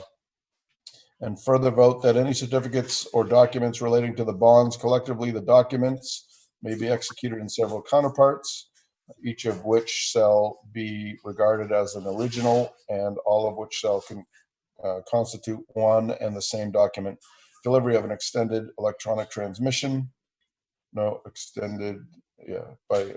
delivery of an executed counterpart of a signature page to a document by electronic mail and a PDF file or other electronic transmission shall be effective as delivery or manual executed counterpart signature page to such document, and electronic signatures on any of the documents shall be deemed original signatures for the purpose of the documents, and all matters relating thereto having the same legal effect as original signatures. And further vote that each member of the select board, the town clerk, the town treasurer be and hereby are authorized to take any and all such actions, execute and deliver such certificates, receipts, or other documents as may be determined by them or any of them to be necessary or convenient to carry into effect the provisions of the foregoing votes. So that's my motion. If anyone would like to hear that, again. Chairman, I lost one of my computers, and I had to switch up quickly. So I apologize that you had to read that and take over the vice chairman's job. You're welcome there, John. Glad to cover for you again. Hold on, I just had my whole family come in, so I'm going to go outside under the deck while they have supper. Sorry about that. Waiting for a second. No, I think Mr. Hurst seconded it. Okay, great. I had fallen asleep during that motion, and I'm asking you to repeat it, please. Yep. It's in your motions packet, senior parliamentarian. Thank you. Any further discussion? Hearing none. Roll call vote. Mr. Catino, how do you vote? Catino, yes. Mr. Herr. Herr, yes. Mr. Nasrullah. Nasrullah, yes. Ms. Lafreniere. Lafreniere, yes. Mr. Tedson, yes. Great. Thank you very much. Water and sewer rates. The board. Always a fun one. What? That's always a fun one. Yeah. No, this will be a quick one, I assure you. Water and sewer rates. The board will consider setting water and sewer rates for FY21. Our packet included recommendations and the rate studies. Mr. Kamalu. Mr. Chair, John Westerling and Tom O'Leary duet. With your permission, will present the background to the recommendations that were included in your packet. Okay. Through you, Mr. Chair. Yep. Mr. Westerling, you're on. Good evening, members of the Select Board. I want to thank Mr. Khumalo, Mr. O'Leary, Mr. Cardy, Mr. Abrahams, and Mr. Sweeney for their help in preparing this year's recommendations. With regard to water, there are many variables that affect the business plan: the weather, business activity, new construction, purchase water charges from Ashland, and this year we have the added variable of COVID-19. These are very difficult to predict, but we manage the business throughout the year by being flexible and responsible to all factors.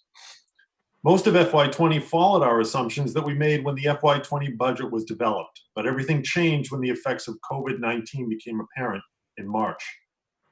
We conducted an analysis of the changes in flows for water since March to estimate the impact that COVID-19 had on the water enterprise. There was a finite amount of data to analyze, but what we found is that water revenue was lower in non-residential accounts and was higher in residential accounts, primarily due to lawn watering. We also estimate that collection rates will be temporarily down from 97% to 90% in the balance of FY20 as a result of COVID-19. There was also a payment from a large industrial user that was received on time, but very late in the fiscal year, and it ended up being posted in the FY20 revenue totals instead of the FY19 revenue total. Costs in FY20 were less than projected. Specifically, the salaries budget was down $75,000, primarily due to vacant positions for a part of the year, and a reduction of $30,000 in the expenses line. The net impact on the FY20 actuals is a surplus of $241,000, substantially driven by that time-delayed posting. Without that time-delayed posting, rates were nearly sufficient to have the water enterprise break even with the impact of COVID-19. The estimated retained earnings at the close of FY20 will be $1.147 million. And that number may be affected before the closeout on June 30th if there's a change in the estimated revenue or estimated expenses that would impact those retained earnings. Assuming that the worst of COVID-19 is behind us and that the economy will begin to recover and water usage and revenues will increase gradually over time, we have estimated that our water revenue will be down by 14% in FY21 without a rate change this evening. Because of the drop-off in revenue, we expect a deficit of about $313,000 in FY21 with no rate adjustment tonight. Approximately $150,000 of that deficit, again, that's about half, is related to new debt costs as the debt payments for the replacement of the first Grove Street water tank, the Cedar Street water main, and the Hayden Row water main begin. The DPW adjusted its capital plan for FY21 to only include those items that are imminently and immediately necessary. The following items have been included in the FY21 capital plan, and they will have impact in the plan for FY22 and beyond. The first is the second Grove Street water tank replacement and a high pressure system in the amount of $4.1 million. The replacement of the tank is a regulatory requirement by DEP because the existing tank at Grove Street, and I'm talking about the older and smaller water tank next to the one that was replaced 2 years ago, it has significant erosion of the interior lining. DEP requires that the town take action to address the tank's condition. The town will design a replacement tank and a high pressure water system that was recommended by 3 different water studies conducted by the town to address firefighting and domestic water pressure. This replacement water tank will impact the long-term debt schedule, which can be seen in the 5-year projections. The second one is Perla Farms cleaning of the wells in the amount of $40,000. This is a cleaning of the 2 wells at Perla Farms to maximize water supply volume and water quality. Maximizing the water supply volume will help the town to meet demand with its own sources and help to reduce the amount of water that it must purchase from ashland, which will overall reduce our operating costs. And then there's also the third and final replacement of the water main, which serves Woody Island Road in the amount of $275,000. This is a necessary replacement of 900 feet of ductile iron water main on Woody Island Road. The existing water main burst last fall and had to be repaired. The island had to be served by a temporary water line while arrangements were made to repair the water main. The repair revealed a thin-walled water pipe that had corroded over time, and it's only a matter of time before it bursts again. Replacement will help ensure domestic and firefighting water supply to residents of the island. And with that, I'll turn it over to Mr. O'Leary. Thanks, John. Mr. Chairman, with your permission. Quickly. Yes, sir. The good news is that the water enterprise continues to be stable. I'm here to explain the staff recommendation for a 3% water rate increase for the coming year, an increase that would raise the average residential water users annual $260 cost by $8 a year. Looking at page 81 in your packet, which is a multi-year income and expense statement for the water enterprise, the first big takeaway is that after implementing the select board's 2% rate increase last year, and after operating through COVID-19 consumption and expense changes, the forecast is that the water enterprise will end fiscal year 20 with a retained earning balance of just about $1.15 million just a few weeks from now, as John stated. You'll see that number on page 81 of the packet near the bottom of the column labeled 2020 projected. That healthy balance represents about 47% of last year's operating and capital expense. And it gives the enterprise a good opportunity to smooth out rate impacts over the coming years. But FY21 is projected to be a more challenging year, as John discussed, for two reasons. Again, on page 81, the column labeled 2021 projected, the very top number shows the user fee collections are projected to be down because of COVID-19. And that further down in the column, the row labeled existing long-term debt shows FY21 as the second year of a debt bubble that we were talking about during last year's rate hearing. That 2-year debt uptick has to do with the timing of repayments on the three projects John discussed: the First Grove Street tank, the Cedar Street water main, and the Hayden Row water main. Because of the projected drop-off in revenue from COVID-19 and the debt bubble, the current projection is that without any rate increase, the water enterprise would have an operating deficit next year of about $313,000. The spreadsheet in the package shows the recommended 3% rate increase, which drops that projected deficit next year to about $272,000, with the expectation that the deficit would be drawn from the retained earnings balance. If the situation was projected to be static beyond FY21, it would be reasonable to consider paying for the entire FY21 deficit out of retained earnings. What complicates the situation is the prospect of new added debt service costs for a $4.1 million water tank and high pressure system on Grove Street, which will introduce a new debt burden, adding about $127,000 in costs in FY22, $517,000 in costs in 23, and a peak of $682,000 in costs in FY24. You see those costs entering the forecast on the row labeled new debt service under the columns for FY22 and beyond.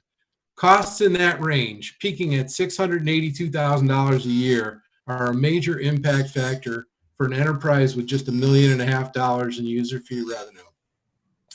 Even with existing debt tapering off over time, new debt from the water tank and high pressure system will create serious new structural imbalance in FY23 and beyond, and this year's modest 3% rate increase is recommended to soften the shock from those new costs. If this were a normal year without COVID-19 pressures, I would be recommending a rate increase approach of 6% now, 6% next year, stepping up to 12% increases in the 3 years after to cover the impact of the expected debt load from the water tank. However, given the hardship being faced by the community because of COVID-19, and because we have a retained earning balance, the Select Board could reasonably implement the recommended increase of 3% this year and 6% next year, followed by a series of higher increases around 14% in FY23 and 24. While the decision to move forward on a Grove Street high pressure system is not yet certain, the prospect of a project on this scale, along with the expected drop in revenue next year due to the COVID-19 emergency, align with the idea of implementing a moderate 3% rate increase this year to minimize rate shocks in the future. If you move forward 2 slides in the agenda packet to page 83, you'll see how projected revenues and expenses, along with rate adjustments discussed for this year and future years, would stabilize the water enterprise financially over the next 10 years, with forecast retained earnings hovering around 15% of operating expenses. In summary, after looking at the near-term and long-term status of the water enterprise, town staff across departments recommend a 3% water rate increase for FY21, raising the average residential water user's annual cost of $260 by $8 a year. Thank you. Thank you. Board members, any questions? Mr. Catino. Yes, through the chair. Tim, John, in 6 years, this was the best forecast and projections we've ever gotten. Mr. Khumalo, you know, this is one of my pet peeves, is that we always got I see you hiding your smile behind your hands. This is one of those things that we always got very poor projections. And I'm so glad that in-house now, we're able to get accurate numbers. The numbers that carried over from, I looked over last year's, carrying over to this year, they actually worked. And I really want to thank you. And I can absolutely understand the 3% this year. Most of the time, I'm shaking my head saying it should be at 1.5% or 6%, or I just never agreed. This year, I totally agree with all the projections and everything. So really, thank you. This was the best one ever, Mr. Khumalo. And Tim and John, thank you. This was great presentation. Thank you. Mr. Herr. Nothing for Mr. Herr. I'm good. Mr. Nasrullah. Nothing from Mr. Nasrullah. Ms. Lafreniere. No, I read it over. Good. Okay. Good. Yeah, and I'm Sorry, good. I was 3%. I'm sorry. Go ahead, our friend. I just want to say great job, everyone. I'm all set. No questions, but fantastic. Thank you. Great. Thank you. Yep. Same thing here. Great. So let's see. So Mr. Catino, why don't you go ahead and give me a motion on this? Okay, let me just find the water rate one. Okay. I'd like to make a motion. I move to set the water rates for fiscal year 2021 with an increase of 3% effective July 1st, 2020 as follows. 0 to 1,000 cubic feet is $27.20 minimum. 1,001 to 8,000 cubic feet at $3.31 per 100 cubic feet. Over 8,000 cubic feet at $6.88 per 100 cubic feet. Any further, or actually, need a second. Second. Any further discussion? Hearing none. Mr. Catino, how do you vote? Catino, yes. Mr. Herr. Herr, yes. Mr. Nasrullah. Nasrullah, yes. Ms. Lafreniere. Yes. I think he's asking other people for their votes. Mr. Tedstone, yes. So that carries. Mr. Catino, why don't you go ahead with our second motion, the sewer rates? I'd like to make a motion to implement a $200 per year sewer bill discount for the sewer discount. Is this the one we agreed on? You got to go up about 1 inch. Okay, sorry. I'd like to make a motion to move to set the sewer rates for fiscal year 2021 with an increase of 2.5% effective July 1st, 2020 as follows. 0 to 1,000 cubic feet at $11.54 per 100 cubic feet. At 1,001 to 8,000 cubic feet at $13.69 per 100 cubic feet. And over 8,000 is $16.92 per 100 cubic feet. Actually, I need a second. Second. Any further discussion? Hearing none. Mr. Catino, how do you vote? Catino, yes. Mr. Herr. Herr, yes. Mr. Nasrullah. Nasrullah, yes. Ms. Lafreniere. Yes. Mr. Tedstone, yes. So that carries. Now, Mr. Catino, this is the one I like. Okay. I'd like to make a motion to implement a $200 per year sewer bill discount for sewer enterprise residential customers who receive property tax exemption from the Hopkinton Board of Assessors under clauses 17, 22, 37, and 41 of Section 5 in Chapter 59 of the Massachusetts General Laws for fiscal year 2021, effective July 1st, 2020. A second? A second. Anyone? There we go. Any further discussion? Mr. Chair. Yes, Mr. Hurd. Thank you for breaking our rhythm and slowing us down. Go ahead. Mr. Khumalo, can you elaborate a little bit on this, please? This $200 credit for certain folks? Yes, briefly, this is a credit that the Select Board instituted last year, and it has worked successfully. we do have I think with your permission, Mr. Chair, we can give a quick update on how it performed, how this credit performed last year. Yes. Mr. Chairman, with your permission? Yep, go ahead, Tim. Okay, in the first year of the program, the town had 34 system users who qualified for the discount.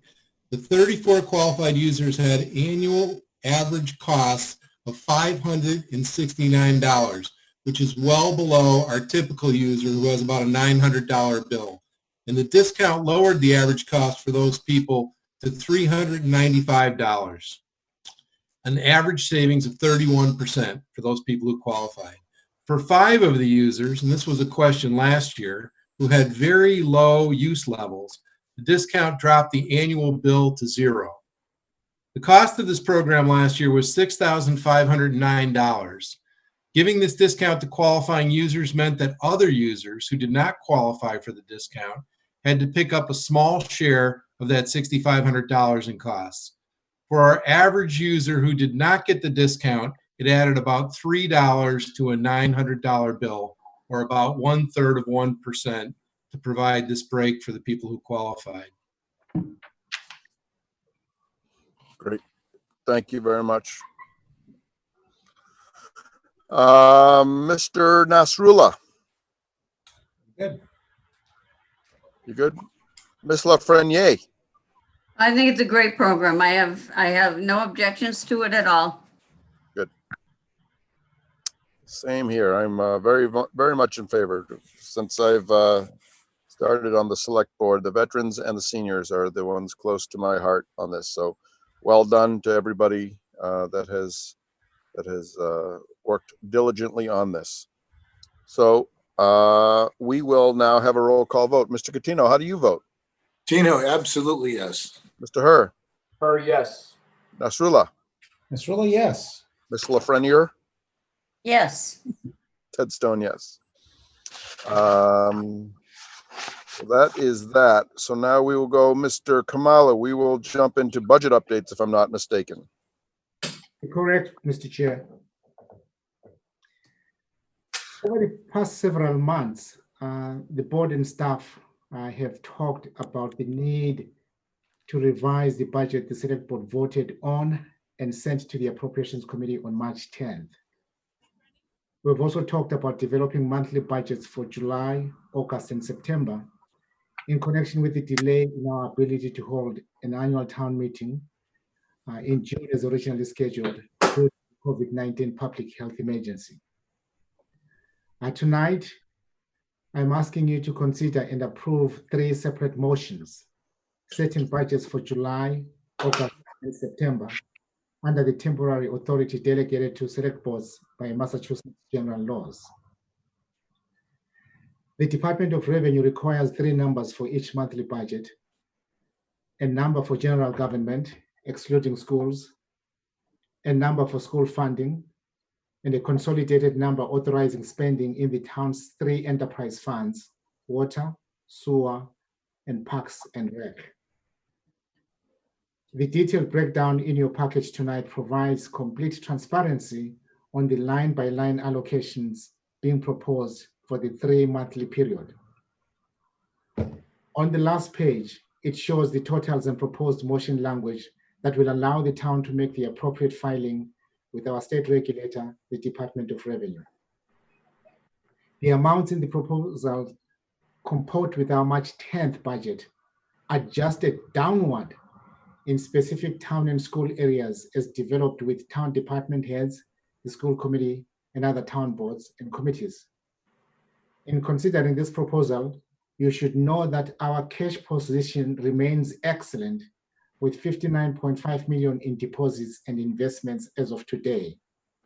And I think also, as noted by the CFO, we also recently retained the AAA rating. You will note some significant variation in the month-to-month budget numbers. For July, general government number is high and is driven by a 3.1 million debt and interest payment due, an annual lump sum payment of 2.5 million to the county retirement system, and renewal payments for large annual insurance policies. The school spending number is low, as many instructional staff choose to take their annual salary over the school year rather than the calendar year. Enterprise fund spending is high because of 1.5 million in debt and interest payments due in July. For August, numbers in all three categories reflect normal expenses, except for 200,000 increase for paving costs in the municipal expenditures category. John, if you missed the update from the legislative team, we are expecting a higher number for our pavement management than in prior years. For September, municipal spending is up in connection with a 1.5 million debt payment and another 300,000 in paving expenses. And school spending climbed significantly as staff return for the start of the school year and service-based supply consumption increases. The production of these thoughtful, well-reasoned monthly budgets involved excellent collaboration across the town enterprise, and I'd like to thank all the elected and appointed officials who contributed to this product.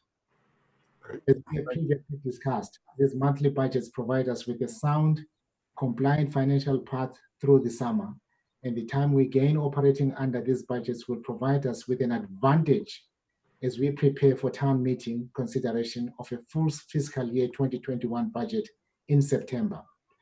I request that you approve the motions shown and included in your handout. And I'll be happy to answer any questions about this spending plan. And also, Board members, do we have any questions? Mr. Catino? No questions. To her? So the 3 months that we spend now, and they're up and down based on cash flow in and out as the costs go up and down with the different departments, they would kind of balance out to what we were planning roughly, but down a little bit overall as we head into the September town meeting. And then we can blend that all together with the next 9 months going out to June 30th of next year, correct? correct. And when we blend all that out into June 30th of next year, if you see in the range we are for these 3 months now, would we be at or below the March budget we put forth, back in March? As currently drafted, we will be below the March 10th numbers. Yeah, because I know the schools in particular went through their budget again, and I think there was a $700,000 or $800,000 decrease they were looking to put forward as part of this COVID management process.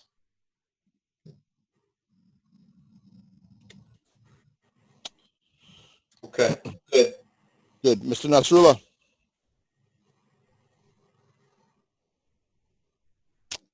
You Sorry, are I'm muted. I'm back. Trying to prevent my background noise. I guess for clarity's sake, we're just taking it 1 month at a time for the moment. That's what we're really getting at, right, Mr. Kamalo? 1 month at a time times 3, Mr. Nasrullah. Right. Yep. But taking baby steps and seeing how things go before we move forward with the remaining budget. Yep. Very true. That makes absolute sense to me. Good. Thank you. Mr. Frenier? I have to agree. 3 months, it looks good, very good. Good. Same thing here.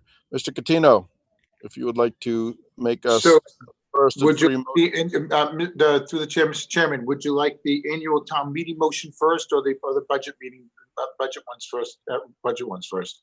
Yeah, budget ones first, through the chair. Okay. The budget ones first, through the chair. Yes. Thank you, Mr. Chairman. I'd like to make a motion to authorize monthly expenditures for July 2020 in the following amounts. Municipal expenditures, non-school, $8,283,956. School expenditures, $1,267,005. Enterprise funds, $1,861,889. I have a motion. Do I have a second? Second. Roll call vote. Mr. Catino, how do you vote? Gino, yes. Mr. Herr? Herr, yes. Nasrullah? Nasrullah, yes.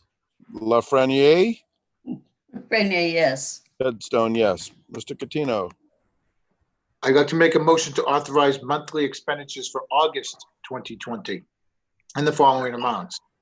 Municipal expenditures, non-school, $1,913,807. School expenditures, $1,560,910. And enterprise funds, $388,216. Thank you. Is there a second? Second. Okay, any further discussion? Hearing none. Roll call vote. Mr. Catino, how do you vote? Catino, yes. Mr. Herr? Herr, yes. Mr. Nasrullah? Nasrullah, yes. Ms. Lafreniere? Yes. Headstone, yes. Mr. Catino, number 3, please. And through the chair, I'd like to make a motion to authorize monthly expenditures for September 2020 in the following amounts. Municipal expenditures, non-school, $3,410,260. School expenditures, $422,830. Enterprise funds, $334,146. Mr. Chairman. The motion is seconded. Anyone second that? Second. Okay, any further discussion? Hearing none. Roll call vote. Mr. Catino, how do you vote? Catino, yes. Mr. Herr? Herr, yes. Mr. Nasrullah? Nasrullah, yes. Lafreniere? Lafreniere, yes. Headstone, yes. Now, Mr. Catino, for your Through the chair, meeting. at the last 2 meetings, annual town meeting, I'd like to make a motion to move that the select board, having previously delayed the annual town meeting to a date to be determined, now determine that the annual town meeting shall commence on September 21st, 2020. Mr. Chairman. Any second? Second. Okay, any further discussion? Hearing none, roll call vote. Mr. Catino, how do you vote? Catino, yes. Mr. Herr? Herr, yes. Mr. Nasrullah? Nasrullah, yes. Ms. Lafreniere? Lafreniere, yes. Headstone, yes. So that is good. All carries. Town manager report. Mr. Kamalu. Mr. Chair, with your permission, as we are discussing the annual town meeting, I thought it may also be helpful for us to reach out to the town clerk, Connor Deegan, to hear directly regarding the preparations for the election on the 29th. I can tell you, based on what I've heard from him and what I've seen in his office, he's ready for prime time. That's good. Mr. Deegan, what do you got for us at less than 5 minutes? I can definitely keep you less than 5. So everything's going well. We're doing everything we can. As Sean mentioned earlier in the meeting, we're working with the emergency management group to ensure that the risk to the town and to voters and election workers is the lowest it can be. And we already, last time we spoke, we had about 700 applications in for mail-in ballots. Now we're over 1,000. So we're doing very well in getting a good amount of people who are trying to vote safely, and people are continuing to get those in every day, and we're continuing to send out new ballots every day. I can answer any questions if you want, but otherwise we're ready to go for the 29th. Good. Well, I know that you and I had a conversation today, and you and your office were very accommodating in getting my ballot out there. So thank you very much. In the mail. Heard that before. Thank you very much. Board members, anything, Mr. Catino? No, I'm good. I just want to make sure that all our elderly have a chance to get their ballots, because some of them have a hard time uploading and downloading and taking the photographs and everything else. And with the senior center closed, I just want to make sure that we're reaching out enough and getting to the most vulnerable, and so that they feel as though they're not being left out, because at times they're afraid to leave their houses to go vote, and they may not have the means to get the upload and download, as I said before. Yes, that's a very strong point, Mr. Catino. Mr. Herr. So we've talked a couple of times about possibly delaying the election again. The last meeting we got together and had a conversation about, whether we'd be ready or not. There were some questions at the time. We checked into legislation, and in fact, additional legislation has been passed, and we can delay this vote up to August 1st, 2020, if the select board decides to do so. I don't support doing that now. I think we are ready, based on my conversations I've had with a couple of folks, and I think it's time to move forward. And appreciate everyone's patience as we sort through this and figure out what's the best day to keep us safe. If you can't get that mail-in thing, please get out there and vote. There'll be lots of folks wearing masks in the gym. But I'm good to proceed as we are. Thank you. Mr. Nasrullah. I'll say thank you to Mr. Deegan. You've done a fantastic job. I know that we got our ballots. It was a fairly painless effort. I know it's a lot of work on your end, but you've been nailing it. So great job. I am not in support of moving the election again. I think we're ready to go, and let's do this. Ms. Lafreniere. Looking forward to working for Connor on election day, and I'm all for doing it when we have it scheduled. Putting it off any longer is going to put it into the summer, and the schools aren't air conditioned, and the 29th of June is late enough. So I'm all for it. Let's get it done. Good. Great. Thank you very much, Mr. Deegan. Mr. Kamalu. Thank you very much. Yes, thank you, Connor. In terms of the town manager report, two things. The first is I'm respectfully requesting the board to lift the hiring freeze. This pertains to one, the senior accounting manager position, and then two, I'm requesting that the hiring freeze be lifted for the communications dispatchers job grouping. The reason being, we have had some recently resignations in that grouping, which is now then forcing us to move quickly in filling the resignations, as well as upping the number of our part-time dispatchers. And so again, senior accounting manager is the position, and the communications dispatcher, I'm requesting that the whole grouping be lifted from the group that is frozen. I'm here to answer any questions. Mr. Kamalu, the senior accounting manager, was that Dave? Yeah, Dave. Dave is retiring. He has decided to retire at the end of this month, and in fact, I think his last day is tomorrow. All right. So if we elect to lift the hiring freeze for this position, does that mean that you're now going to go out and start taking applications, or have you taken applications and you're ready to make an offer? Yeah, we will then post the position. I can tell you that the town is in a very good position. We have an assistant town accountant. We also have other individuals internally who are qualified. And in fact, currently, Ben Sweeney, who's the procurements and grants manager, has been helping in this department. Okay, so I don't know what the board's position is or will be on lifting the freeze on this. If we do lift the freeze on this, I am happy to go along, as long as we kind of drag our heels a little bit. And, the more weeks we don't fill it, the less money we're spending as a town. So I know, Mr. O'Leary, you're gung-ho, you got plenty of work to do, and I know that you're the man for the job to pick up the slack while he's out. So same thing with Ben. So let's really do a very intricate, almost like the 2015 Select Board's national search for the fire chief. I think we should probably do one very similar in how precise of qualifications that we need, if the board does so choose to lift the hiring freeze.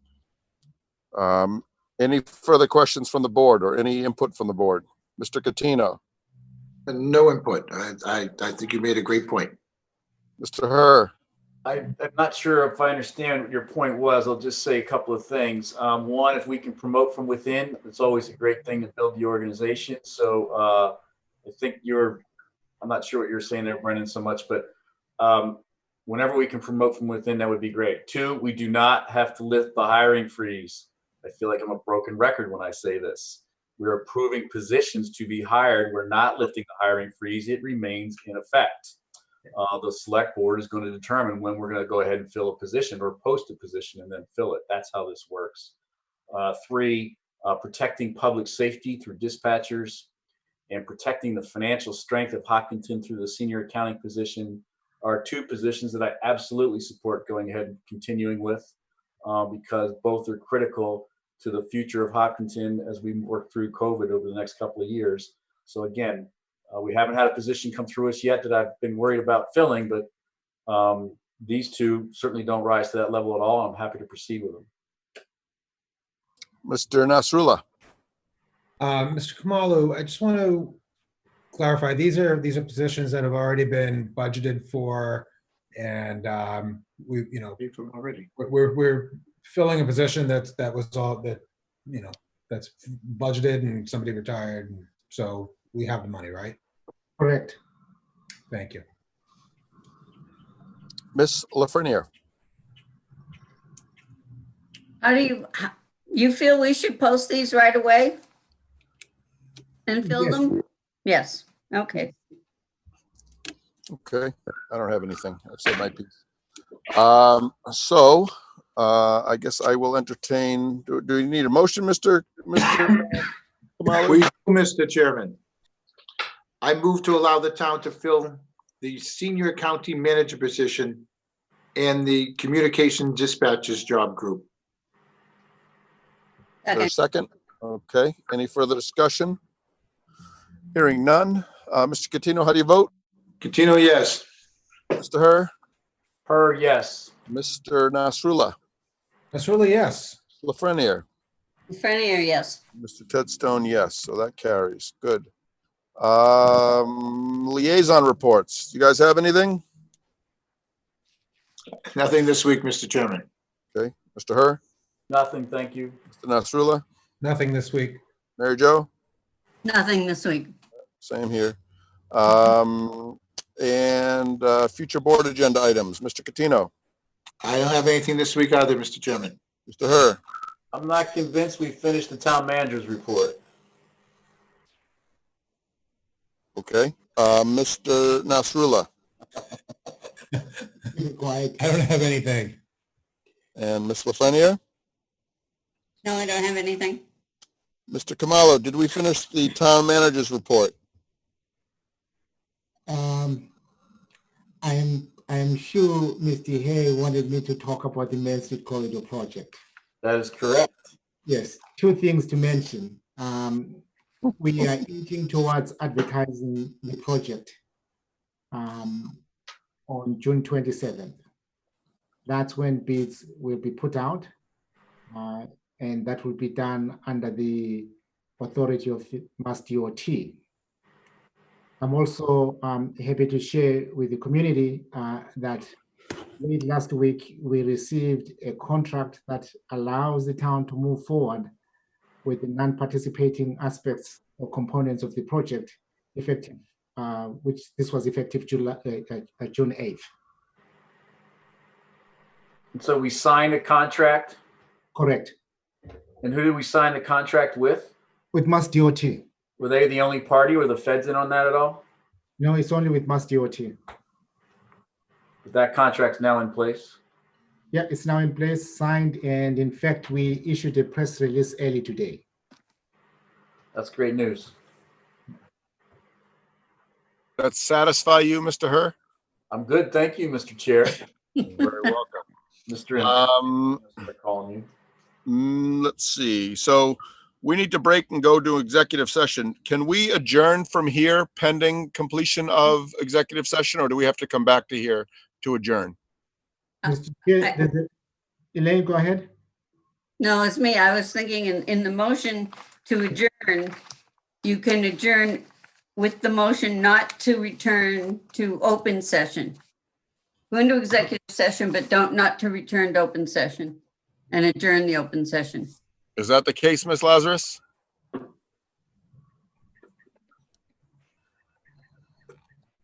You can word it that way. Great. Okay, right. then, Chairman, I make a motion to adjourn to executive session and not to return to this session to completely adjourn. Does that work, Mr. Kamalu? No, it does not work. Okay. we do have a specific motion for this. Ah. Yeah. Then let me look and see if it's been sent to me. Yeah. I request a motion to enter into executive session to consider strategy in relation to contract negotiations with non-union staff, town manager, to consider strategy with respect to contract negotiations with DPW, fire and dispatch communications unions, because the chair declares that an open meeting may have detrimental effect to the negotiating position of the select board, to consider the disposition, acquisition, or value of interest in real property, because the chair declares that an open meeting may have a detrimental effect on the negotiating position of the select board.